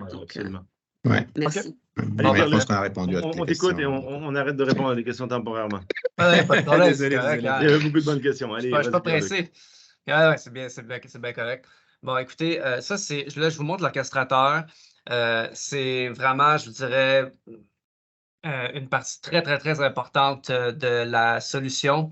Donc, il faut comprendre que le SD-WAN permet vraiment de séparer tout ce qui est le data plane puis le control plane. Donc, on peut centraliser tout ce qui est le contrôle de la solution et vous pouvez, dans le fond, accéder à tous vos sites, dans le fond, dans l'orchestrateur. Et donc, je vous montre un peu qu'est-ce que ça a l'air. Il y a deux volets que j'aimerais aborder aujourd'hui. Le volet visibilité, je vais commencer avec celle-là. Puis l'autre volet qui est plus configuration. Vous allez voir, c'est extrêmement... Je pense que Bernard en a parlé auparavant. La simplicité, c'est vraiment notre plus grande proposition de valeur. Puis c'est très bien reflété dans l'orchestrateur. Donc, je commence avec l'aspect ou le volet visibilité. Ici, j'ai un site, un vrai site au Canada qui fonctionne très bien. C'est ton site, Bernard, en fait? Ah, c'est chez moi, ça? OK, d'accord. Oui, c'est chez Bernard. Donc, je monte son site. Donc, vous pouvez voir ici dans la map, il est où? Donc, voilà, ici à Ottawa. Et on peut voir quelle unité qui est connectée là. Puis, on a différentes statistiques qui sont affichées, notamment la perte de paquets, la latence, la moyenne de temps que, bon, en anglais, on dit le uptime, là. Puis aussi, on a un score qui est en 0 et 5 sur la qualité du lien dans le fond en question. Puis quand on descend, on peut voir différents graphiques qui sont très intéressants. On peut voir le graphique ça, c'est tout le trafic qui est envoyé au gateway plus proche. Puis après ça, on peut voir le trafic pour chaque lien. Dans le cas de ce site-là, Bernard, lui, utilise, puis j'ai la même chose à la maison. Nous, on utilise un lien qui est le lien principal de notre site, puis on a aussi du LTE en backup qui est dans la boîte. Donc, c'est pour ça que là, on a deux liens. On a le lien principal et qui est la fibre optique ici, et on a le LTE en bas. Donc, évidemment, si vous aviez plusieurs liens, si vous faites de l'agrégation de liens, donc si vous avez, mettons, du câble, puis du DSL ou de la fibre, peu importe, vous pourrez voir votre consommation pour chaque lien. Donc, ça vous donne une belle visibilité. Ça vous permet de comprendre vraiment c'est quoi nos pics de consommation, puis qu'est-ce qu'on consomme en moyenne. Puis, aussi, vous pouvez avoir une utilisation générale de votre bande passante pour chaque application ou pour chaque type d'application, je dirais. Donc, ici, on peut voir différentes catégories d'applications. Puis là, on peut vraiment comprendre quelle application consomme le plus, quelle application consomme moins. Donc, une très belle visibilité ici.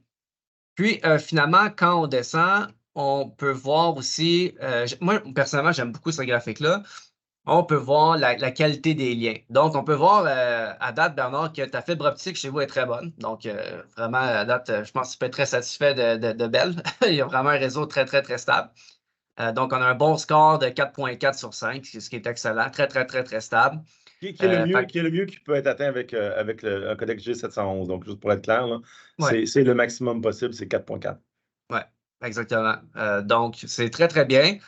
Si le score devait baisser en bas de 4, on verrait probablement une icône jaune, ce qui veut nous dire que le lien n'est pas à son top, mais il n'est pas nécessairement à terre non plus. Là, il fonctionne pareil. Puis si c'est en rouge, c'est parce que le lien ne fonctionne plus. Donc, ici, ça vous permet de voir la qualité du lien actuellement, mais aussi en général, parce qu'on peut reculer jusqu'à un mois si on veut. Là. On peut aller voir la consommation du dernier mois même. Et donc, on peut voir les fluctuations aussi. Est-ce que la ligne est stable ou est-ce qu'il y a souvent des creux?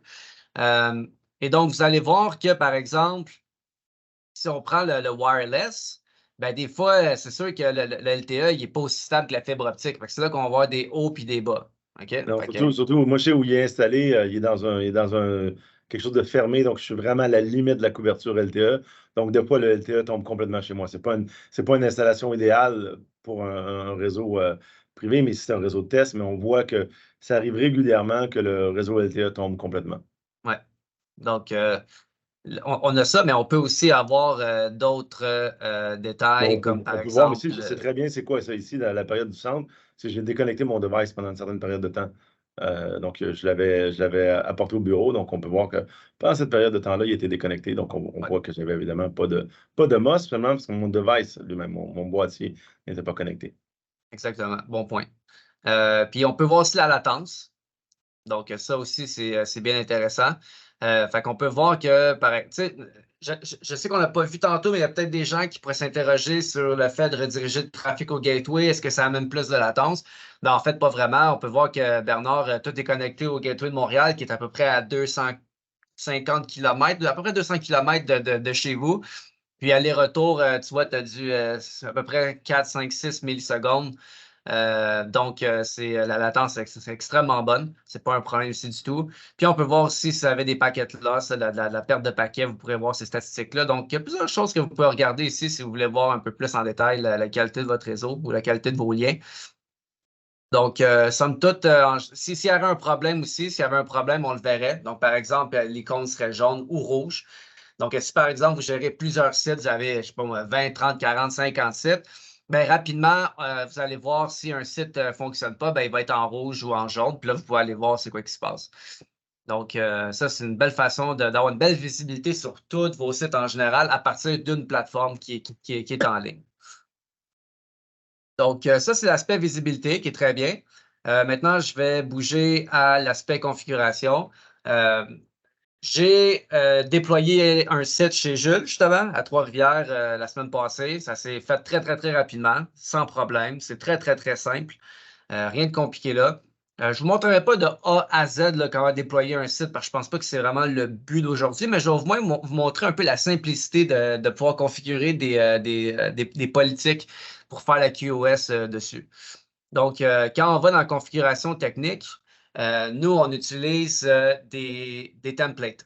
Donc, on utilise déjà des politiques qui sont déjà prédéfinies puis qui nous permettent vraiment de simplifier énormément les règles de QoS qu'on veut mettre en place. Fait que, par exemple, si je m'en vais dans priorité des applications ici, que je clique sur Retail, ben, on a déjà plusieurs, comme je disais, plusieurs thématiques qu'on a créées.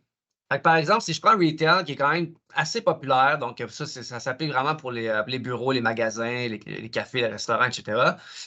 Ici, on peut voir qu'on a une liste de priorités d'application qui va de 1 à 5. Priorité numéro 1 étant la plus importante, puis priorité 5 étant la priorité la moins importante. Et comme on peut voir, ben, dans la priorité numéro 1, on a mis tout ce qui est la voix puis le UCAS, là, ce qui est évidemment ce qu'on veut protéger d'habitude, ce qui est le plus sensible. Donc ça, c'est mis en haut. Puis par la suite, la priorité 2, on a tout ce qui est les POS, donc les systèmes de paiement, la comptabilité, etc. Puis par la suite, on a d'autres choses qui sont assez importantes comme les ARP, les CRM, etc. Puis quand on arrive dans le bas de la liste, c'est là qu'on va voir les réseaux sociaux, le streaming, le vidéo gaming, toutes ces choses-là qui ne sont pas vraiment importantes. Donc, vous n'avez pas à rentrer les adresses IP de chaque service. Ça prendrait une éternité, surtout dans l'ère d'aujourd'hui, qu'on est beaucoup dans le cloud. Tout est fait. Donc, dans le fond, ça, c'est pas, comme vous pouvez voir dans la liste ici, ce n'est pas une liste d'applications spécifiques. C'est une liste de groupes d'applications. Nous, on a une liste installée dans les gateways qui permet de catégoriser ces applications-là et dans les boîtiers aussi. Et donc, de pouvoir trier et prioriser les applications. Je ne sais pas si tu avais mentionné, Bernard, parce que je suis arrivé un peu en retard, désolé, mais on fait du First Packet Inspection. Donc, l'inspection des paquets est faite extrêmement rapidement. On peut détecter l'application au premier paquet. Donc, c'est très, très, très rapide. Ça n'apporte pas vraiment de latence supplémentaire. Puis, c'est assez efficace de ce côté-là. Donc, un des avantages importants, je n'avais pas mentionné, un des avantages importants de faire une identification au niveau à couche 7, donc applicative, dès le premier paquet, c'est la capacité de faire du pilotage de trafic et de supporter ce qu'on appelle du split tunneling, en fait, c'est-à-dire de pouvoir choisir si du trafic va aller sur du MPLS ou vers l'Internet ou vers les gateways, de manière à être capable d'avoir une stratégie de pilotage de trafic qui est alignée avec les besoins d'entreprise. Si on ne fait pas de First Packet Inspection, on ne peut pas faire du split tunneling parce que si tu fais le choix au deuxième ou au troisième paquet, par exemple d'un flux UDP, ben on va briser la connexion, on va changer le routage. Donc, on va créer un failover en cherchant à faire du split tunneling. Et donc, comme on fait de la détection au premier paquet, non seulement on ne rajoute aucune latence, parce que c'est très rapide, on fait la détection applicative en 25 microsecondes, OK? Donc, il n'y a aucune latence qui est rajoutée, là. Et deuxièmement, on est en mesure de vraiment avoir une polyvalence au niveau des stratégies de pilotage de trafic qui contribuent à la flexibilité et à l'agilité de la solution. Exactement, tout à fait. Très bon point. D'ailleurs, Donc, peut-être que c'est une bonne façon de montrer le pilotage de trafic rapidement. ouais, ben c'est ça, justement, si on va dans le pilotage du trafic, encore une fois, on a déjà des templates établis. Fait à noter, si vous n'êtes pas complètement, je dirais pas satisfait, mais si la liste qu'on a, il y a des choses que vous aimeriez changer, c'est possible pour nous de créer vraiment un template qui est vraiment personnalisé. Oui, et d'ailleurs, besoin. dans les versions très prochaines, il sera possible de créer vos propres templates. Donc, il n'y aura pas de. Présentement, les templates, c'est nous qui les éditons, mais dans un futur très rapproché, c'est-à-dire d'ici la fin de l'été, les templates vont être. Vous allez pouvoir créer vos propres templates. Donc, du coup, là, vous allez pouvoir changer vos stratégies de pilotage de trafic ou de priorité applicative comme bon vous semble. Ben voilà, puis c'est ça qu'on voit ici. Fait que j'ai pris par exemple le template du UCAS, donc dans le fond, la voix, puis les appels Teams, Zoom, etc. On a des clients que, par exemple, c'est juste ça qu'ils veulent absolument protéger. Et donc, dans ce cas-ci, ce qu'on verrait, c'est que pour chaque groupe d'applications, encore une fois, on peut sélectionner est-ce qu'on veut l'envoyer au gateway ou on veut faire du local breakout, c'est-à-dire qu'on veut l'envoyer directement sur Internet. Donc, évidemment, ce qu'on envoie au gateway, il va avoir tout le QoS bidirectionnel avec le failover qui est extrêmement rapide. Puis, si on envoie directement sur Internet, on va quand même pouvoir faire du balancement de lien, mais ça ne sera pas instantané. Il va y avoir quand même un certain délai. Puis, on va avoir de la QoS qui est seulement sur le trafic qui sort et non sur le trafic qui rentre, vu qu'on ne dirige pas vers le gateway. Oui, ça va être très similaire à ce qu'on verrait avec du Meraki. Exactement. Il n'y aurait pas vraiment de différence. Exactement. Donc, c'est là, comme je dis, c'est là qu'on peut voir le steering profile. Dans le fond, c'est ça. C'est de pouvoir déterminer qu'est-ce qu'on envoie dans le tunnel puis qu'est-ce qu'on envoie sur Internet. Encore une fois, non pas par application, mais par groupe d'applications, ce qui rend le processus vraiment plus simple. Donc, puis on pourra aussi déterminer si les liens, on les veut actifs ou passifs. Fait que si vous voulez agréger, si vous voulez faire l'agrégation de liens, évidemment, on met les liens 1 et 2, par exemple, actifs. Puis si vous dites, par exemple, moi, mon lien 1, c'est de la fibre optique qui est très, très solide, mais je veux un lien de backup parce que je veux quand même avoir de la résilience, mais à ce moment-là, le premier lien, on le met actif, puis le deuxième lien, on le met en backup. Ce qui veut dire que le trafic va toujours aller sur le lien 1. Et si jamais le lien 1 il tombe, on l'envoie sur le lien de backup. Ou on peut faire aussi du packet-based steering, c'est-à-dire que si la qualité du lien 1 dégrade en dessous d'un certain niveau, le trafic va être envoyé sur le lien 2 jusqu'à temps que la qualité revienne sur le lien 1, puis là, on pourra ramener le trafic sur le lien numéro 1. Ça devient très important, spécialement si vous avez du LTE. Ça peut coûter très cher. On veut pas faire du actif-actif nécessairement sur le LTE. Il y a certains cas que oui, mais dans le cas à nous, non. Donc, on garde le LTE juste en backup parce que notre lien principal est très bon et il coûte beaucoup moins cher. Donc, c'est ce qui complète pas mal pour ce qui est de la configuration. Fait, comme vous pouvez voir, c'est juste de mettre, dans le fond, c'est choisir le bon template. Fait que c'est 2-3 clics. Puis, par la suite, juste de rentrer les informations sur votre lien. Fait que, par exemple, c'est quel fournisseur d'Internet? Est-ce que c'est du DHCP ou du statique que vous avez? Puis, mettre vos vitesses de téléchargement. Puis, finalement, le numéro de série, c'est sur la boîte. Vous le rentrez. Puis, du moment que le boîtier est connecté et que vous avez rentré le numéro de série dans l'orchestrateur, automatiquement, le tunnel va être créé avec le gateway le plus proche, géographiquement parlant. Donc, c'est très, très, très, très simple. C'est ça. Pour rajouter à ce que Pierre-Luc vient de dire, c'est que en moins de 5 minutes, on déploie un site. En ce sens que les templates sont déjà disponibles et puis le CPE, une fois le numéro de série est déclaré, ira chercher la bonne configuration pour se loader automatiquement. Vous voyez que c'est super, super rapide. Donc, on parle de 5 minutes maximum. Là, votre site est déployé et opérationnel. Donc, vous voyez qu'on n'a plus besoin d'attendre des jours et des jours là, pour déployer un site. Nous, on n'est pas fournisseur d'infrastructure. Ça veut dire que vous avez votre Internet à vous, vous avez toute l'infra qu'il faut avec des opérateurs. Derrière, le SD-WAN vient s'ajouter pour améliorer considérablement le trafic que vous avez. Donc, c'est super, super rapide. Et puis... Ben, écoutez, je peux ajouter un point là-dessus. Si vous faites du site à site, puis vous faites maintenant vous avez un réseau privé site à site, ben, vous n'avez pas besoin d'adresse statique publique. Fait que ça, c'est une chose de moins à gérer avec votre fournisseur d'Internet. C'est privé, c'est plus sécuritaire. Tantôt, on parlait de sécurité. Ben, écoutez, si vous voulez accéder à des ressources internes, pas besoin d'adresse statique publique, donc vous n'êtes pas routable sur Internet. Ça, c'est un aspect sécurité supplémentaire que vous avez dans ce cas-là. Donc, ça simplifie aussi le processus, là. Puis, vous êtes plus pris avec un fournisseur parce que vous utilisez des adresses privées en ce moment-là. Donc, ça simplifie énormément aussi. Vous êtes beaucoup plus flexible, beaucoup plus agile. Puis, on peut agrandir un réseau. Si, par exemple, la compagnie est en expansion, c'est très facile de rajouter des nouveaux sites. Encore une fois, c'est centralisé. Donc, on fait juste mettre la boîte sur le site, on la connecte, on va juste mettre les templates sur l'orchestrateur et voilà, le nouveau site est déployé. Donc, c'est vraiment très, très simple. As-tu terminé la démo, Pierre-Luc? Ben, je pense que oui. On peut prendre, je pense qu'il y a encore une question. Hein? Je vais mentionner J'ai le fait que là, on Isidore, a juste un petit peu. Attends une seconde, Cécile, excuse-moi.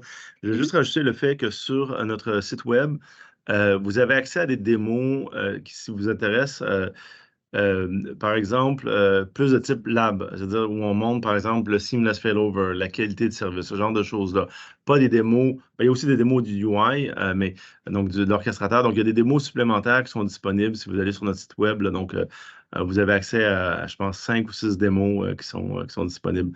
Donc, ça, c'est quelque chose à considérer. Ils sont faits, c'est des petits clips de 3 minutes, donc très simple à regarder. Vas-y, Cécile, oui, pour les questions. Oui, j'ai une question de Isidore Conan qui demande faites-vous des formations? Si oui, existe-t-il des certifications? Oui, très bonne question.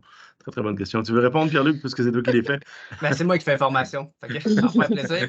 Oui, tout à fait. Donc, les formations, on peut les faire soit en français ou en anglais. Vous voyez, je parle français. Donc, je peux les faire en français si vous voulez. Ça nous fera plaisir. On a déjà du matériel que je suis en train de terminer en français. On l'a en anglais, donc on l'a dans les deux langues. Puis oui, tout à fait, on peut faire des formations pour s'assurer que les gens comprennent bien la solution. Ça va nous faire plaisir.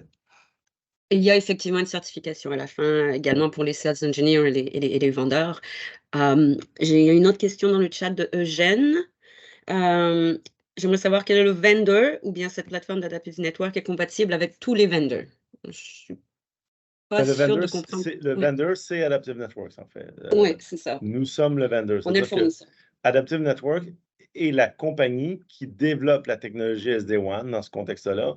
Donc, on n'est pas compatible avec un compétiteur. C'est-à-dire que les autres vendors, par exemple VMware ou Versa, sont des compétiteurs d'Adaptive Networks. Donc, on n'est pas compatible de la même façon qu'ils ne sont pas compatibles entre eux-mêmes ou avec nous. Donc, si c'était ça la question, nous sommes le vendor ici. Puis, quelqu'un qui demande si on vend les CPE. C'est la même personne qui Oui, donc les CPE aujourd'hui, on peut les vendre.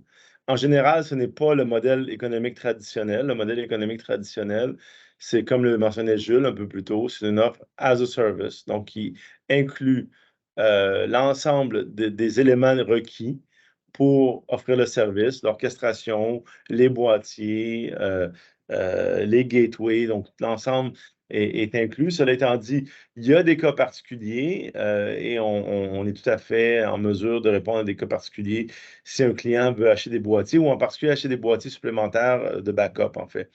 C'est-à-dire regarder, par exemple, quelques boîtiers chez eux en cas d'un bris d'un boîtier. Mais, donc, c'est possible, mais plutôt rare que les gens achètent les boîtiers.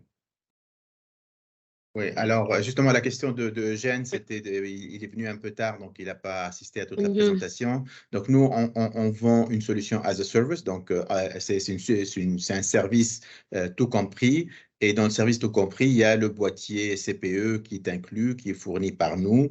Nous ne le fabriquons pas, mais nous avons tous les CPE viennent avec une licence. Il y avait tout à l'heure une question sur les licences. Donc les boîtiers viennent avec une licence. Le firmware et la licence est de Adaptive. Le boîtier est sous-traité, donc c'est un boîtier que nous achetons et que nous revendons. Après, s'il y a un accord avec des boîtiers locaux, on peut aussi utiliser, tant qu'ils utilisent un CPU compatible, on peut utiliser d'autres boîtiers. Et la question, c'est cette solution est-elle compatible avec la solution Palo Alto ou Cisco ou Forti pour ne fonctionner avec votre plateforme? C'est des concurrents. Donc, nous pouvons les remplacer, mais pas utiliser. À moins que ce soit utilisé, c'est utilisé comme pare-feu. Comme pare-feu, c'est tout à fait, on fonctionne tout à fait avec les solutions. Voilà. Mais dans un contexte SD-WAN, non, c'est des compétitions. Mais si un pare-feu, par exemple, Palo Alto ou Cisco utilisé comme un pare-feu, c'est absolument possible, il n'y a aucun souci. Et même chose pour la question des boîtiers. Que la solution adaptive inclut le boîtier. Donc, d'utiliser les boîtiers Cisco Fortinet. Cisco comme Fortinet ont des boîtiers qui sont spécialisés pour leur software. Et donc, ils n'utilisent pas des boîtiers génériques. Donc, à mon avis, j'ai déjà eu cette question-là de quelqu'un d'autre, on n'aurait pas tendance à aller vers, même si possiblement notre software pourrait fonctionner sur ces boîtiers-là, c'est des boîtiers assez peu performants, tant ceux de Forti que ceux de Cisco. Ce n'est pas des boîtiers génériques, donc ça serait assez compliqué d'adapter notre logiciel à fonctionner sur ces boîtiers-là. Ils sont très chers, les boîtiers, donc il n'y a pas d'avantage commercial à utiliser ces boîtiers-là. Et comme nos boîtiers sont inclus dans le service, honnêtement, utiliser nos boîtiers, c'est tellement plus facile. Si la question avait été est-ce que votre solution fonctionne sur des boîtiers de type Dell UCPI, parce que souvent on voit du VMware ou du Versa qui roule sur du Dell UCPI. Là, absolument, on travaille avec un client qui fait ça et ça va être la stratégie de déploiement. Mais là, c'est des boîtiers qui sont plus génériques, c'est des boîtiers qui sont designés pour être multi-vendor, ce qui n'est pas le cas du tout de Forti ou de Cisco. J'avais une autre question. Combien de sites un client peut-il avoir au maximum? Pas vraiment de limite. Il n'y a pas vraiment de limite, mais ça dépend de la topologie de réseau. Quand on arrive sur des gros clients, je dirais plusieurs milliers de sites, ou même plusieurs centaines de sites, il va y avoir une discussion sur la topologie de réseau et la meilleure stratégie à adopter en fonction aussi de la distribution géographique des sites et de la bande passante requise pour les sites. Donc, il n'y a pas de réponse générique, malheureusement, à cette question-là. Il y a vraiment une discussion d'ingénierie de solutions quand on arrive sur des gros projets comme ça.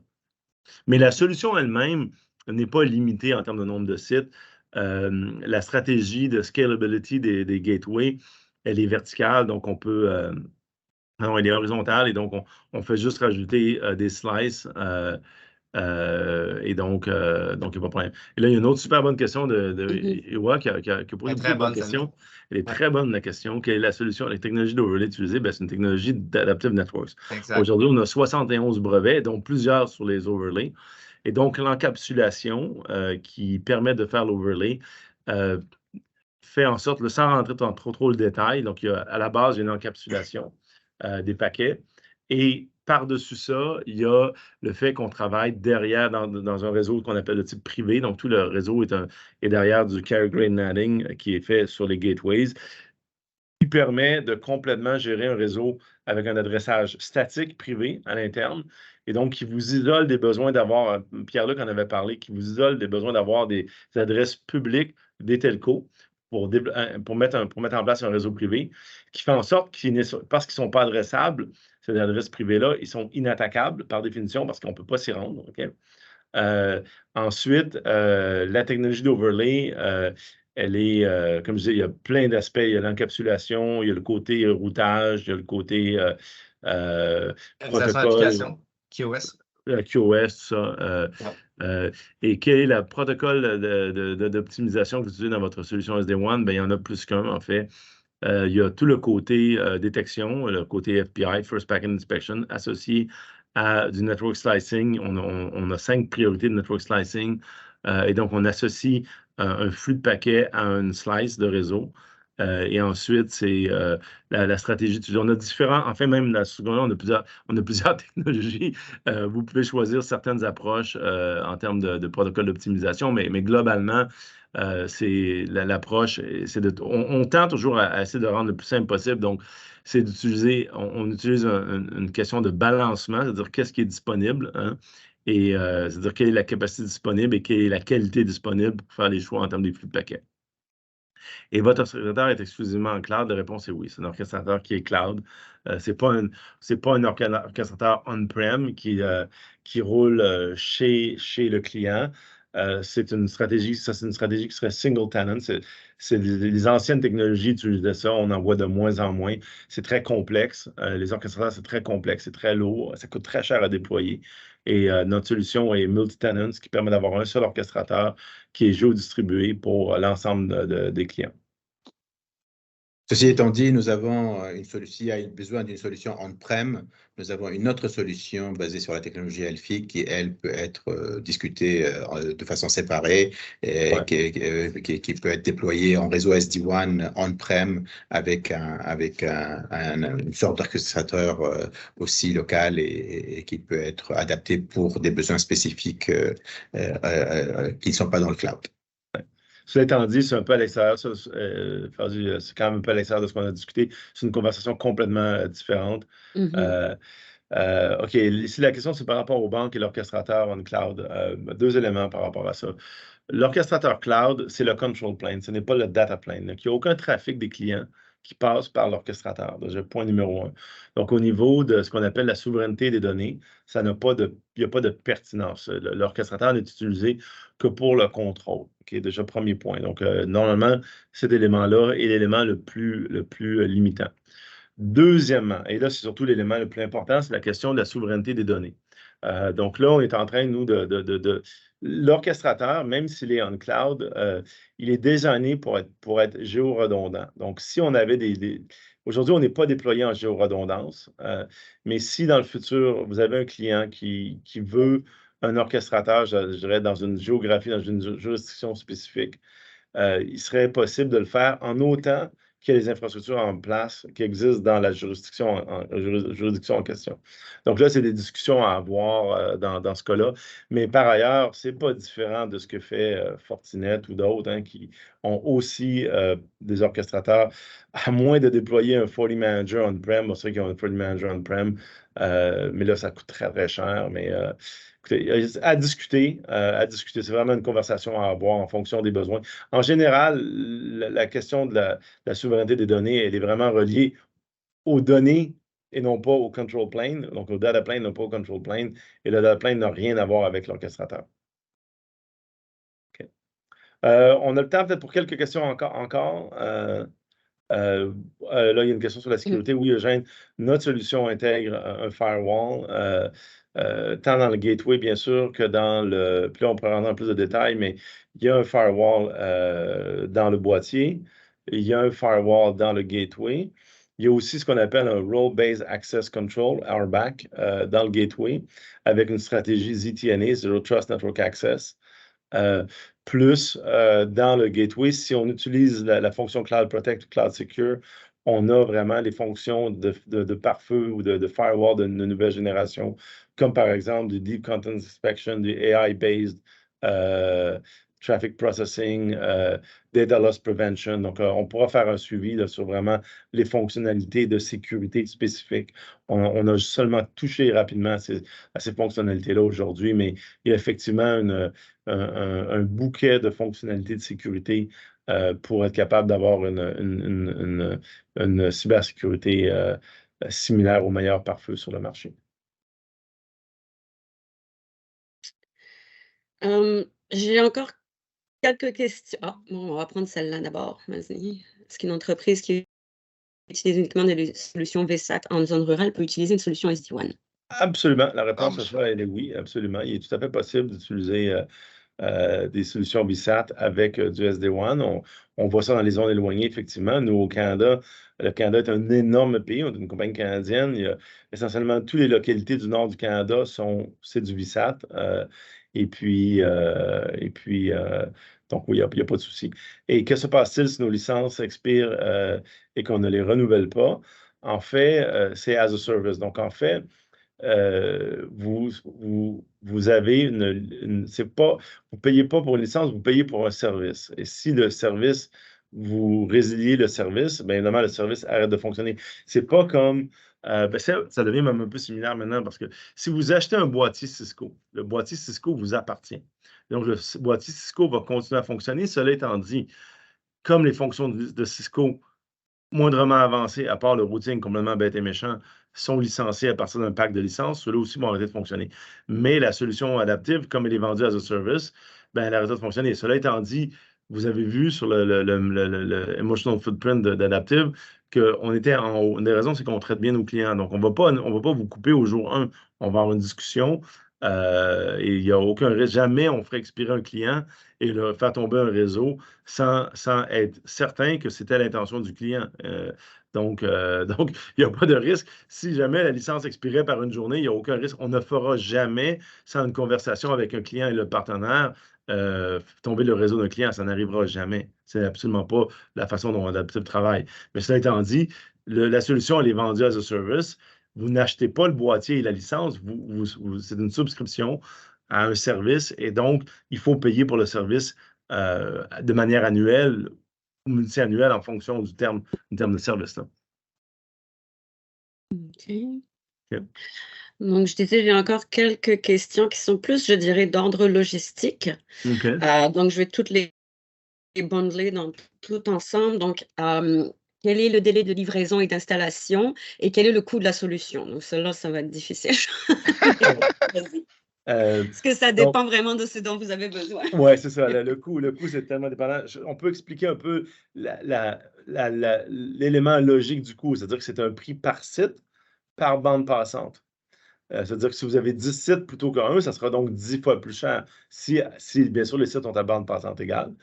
Et donc, c'est vraiment une conversation à ce moment-là avec les gens commerciaux, en particulier notre partenaire de Basse Plus et puis, bien sûr, Fazi. Mais je vais quand même expliquer le fait que, de manière générale, j'ai parlé de solutions abordables. La solution Adaptive Networks, non seulement elle est simple, mais on a comme objectif de la rendre abordable. Est-ce qu'elle est la plus économique sur le marché? Non, il y a des solutions très bas de gamme qui sont plus économiques que celle d'Adaptive Networks, mais pour une solution très haut de gamme comme celle d'Adaptive Networks, elle reste relativement abordable, même plutôt très abordable. Et certainement, si on compare à des solutions comme Versa ou comme, par exemple, Cato Networks ou autres, on est significativement moins cher. Maintenant, le délai de livraison, ben, comme le mentionnait Jules, il avait tout à fait raison. L'installation d'un device lui-même, c'est de le brancher. Donc, ça ne prend que quelques minutes, 5 minutes tout au plus. Mais après ça, bien sûr, ça dépend de où les boîtiers doivent être expédiés et s'il y a des techniciens qui doivent y aller parce qu'il n'y a personne qui est capable de brancher le boîtier. Donc, il y a un élément logistique sur le terrain qui peut être pris en considération. Mais chez Adaptive Networks, on est capable de livrer très rapidement et on parle typiquement de quelques jours. Maintenant, bon, si les boîtiers doivent être expédiés du Canada vers la Côte d'Ivoire, ça peut peut-être prendre, je ne sais pas, peut-être une semaine. Je fais une hypothèse, je ne sais pas si c'est ça la réponse, mais c'est quand même pas très long. Et si notre partenaire a du stock localement, ça peut être encore plus vite. Donc, globalement, la vitesse d'exécution, la façon de voir ça, la vitesse d'exécution, quand on se compare au marché, notre vitesse d'exécution est significativement plus rapide que n'importe quel autre acteur sur le marché. Parce que les temps de livraison moyens du SD-WAN aujourd'hui sur le marché, c'est de 1 à 2 mois. Et nous, ça se compte plutôt en jours. OK? Et quelques jours, on a beaucoup de clients on a fait régulièrement, où on appelle l'après-midi et le client est up and running la journée d'après. Donc, on peut être rapide, il n'y a pas de souci. Dans le mot Adaptive Networks, il y a le mot adaptive et on est très adaptive chez nous. Donc, on peut bouger très vite. Oui, effectivement, nous livrons déjà en Côte d'Ivoire et c'est en moyenne 1 à 2 semaines, enfin plutôt 2 semaines ouvrées pour que entre l'expédition et l'arrivée en douane là-bas et le dédouanement. Le plus long, c'est généralement le dédouanement local, mais ça, c'est vraiment l'affaire du partenaire local pour pouvoir. Après, si on a du stock localement, ça peut aller plus vite. Mm-hmm. Je pense que rendu au niveau déploiement, quand on a une solution à déployer, il y a tout un planning qu'on donne aux clients, qu'on valide ensemble, tout et tout, et qu'on se doit de respecter pour le déploiement. Donc là-dessus, c'est des échanges qui se font et il n'y a aucun souci à ce niveau-là. Mm-hmm. Comme on le dit, c'est une solution qui fonctionne déjà en Côte d'Ivoire. Certains sites déjà convertis les noms ici sont déjà en SD-WAN Adaptive Network et qui fonctionnent super bien. Fait que vous n'avez pas à vous en faire là. Fait que c'est pas vraiment nouveau en Côte d'Ivoire. C'est que il y a des clients qui fonctionnent déjà en Adaptive Network et puis la vie est belle. Ouais. Alors aujourd'hui, il y a une question, quels sont vos clients en Côte d'Ivoire? Alors aujourd'hui, on a des solutions qui sont plutôt on-prem, c'est sur la technologie Elfic. Nous avons le fonds d'entretien routier qui est parmi nos clients. Nous avons aujourd'hui, en termes de pipeline, la BACI, la Banque Atlantique de la Côte d'Ivoire. Donc, c'est voilà, parmi les quelques clients qu'on peut citer ou les opportunités qu'on est en train de discuter. Oui, on a Exact. sûrement, en termes de banques, globalement, parce que c'est pas en Côte d'Ivoire, mais on a probablement une demi-douzaine, sinon une douzaine de banques qui utilisent notre solution. Je ne sais pas exactement le chiffre exact, mais il y a un certain nombre de banques qui utilisent notre solution. OK. Bon, je pense qu'on a pas mal fait le tour. On est presque arrivé aux 2 heures. Ouais. Donc, je pense qu'on peut-être clore le séminaire maintenant. Donc, je veux peut-être remercier tout le monde d'avoir participé, d'avoir posé plein de très bonnes questions. Et puis, ben, vous avez toujours accès aux équipes de Jules et bien sûr aux équipes adaptives. Farzi qui a mis son email d'ailleurs dans le chat. Donc, si vous avez vu le chat, vous avez accès au email de Farzi. Donc, ça va nous faire plaisir de faire un suivi sur des questions plus touchées ou sur des projets spécifiques qui pourraient requérir une discussion très, très particulière. Donc, Jules, tu voulais dire aussi peut-être un dernier mot de ton côté? Ben oui, en fait, je voulais déjà remercier tous ceux qui ont pris de leur temps pour nous écouter. C'était vraiment très, très, très apprécié. Et j'espère que dans les jours à venir, on va encore pousser nos débats. La présentation qui a été faite, c'est une présentation un peu générique, mais au cas par cas, nos équipes vont vous approcher, nous allons discuter avec vous pour connaître vos réalités. Et en fonction de ça, on va encore céduler peut-être des rencontres et puis étudier vos problématiques de façon très approfondie et puis voir dans quelle mesure on va répondre. Donc, c'est vraiment général et attendez-vous à ce que on frappe à vos portes dans les jours qui arrivent pour discuter un peu de vos problématiques dans tout ce qui concerne les télécoms en général. Donc, on va être là pour vous aider. Et notre but, notre modèle d'affaires, c'est vraiment de trouver des solutions vraiment très, très performantes, agiles, mais à des coûts vraiment concurrentiels. OK? Donc, l'idée aujourd'hui, notre rôle, c'est vraiment de vous aider. Donc, ce genre de séminaire, je pense que c'est quand même l'une des premières. Mais il peut arriver qu'on en fasse, dépendamment des thèmes qui vont venir. Donc, les partenaires sont disponibles. Et s'il y en a des thèmes assez intéressants qui viennent, sur lesquels on veut discuter, on va encore vous envoyer des mails et puis on va discuter. Donc, on va être là. On va être là. Donc, merci encore pour votre temps et puis on se donne des nouvelles. Oui, merci tout le monde. Vraiment très apprécié la présence de tout le monde et d'avoir pris le temps. C'était très apprécié. Et puis, bonne journée. Au revoir. Ouais, merci d'être resté 29 personnes connectées. Merci à vous. Très bien. Allez, au revoir. Bye. Merci, au revoir Bonne à tous. journée. Au Bonne revoir. journée à tous.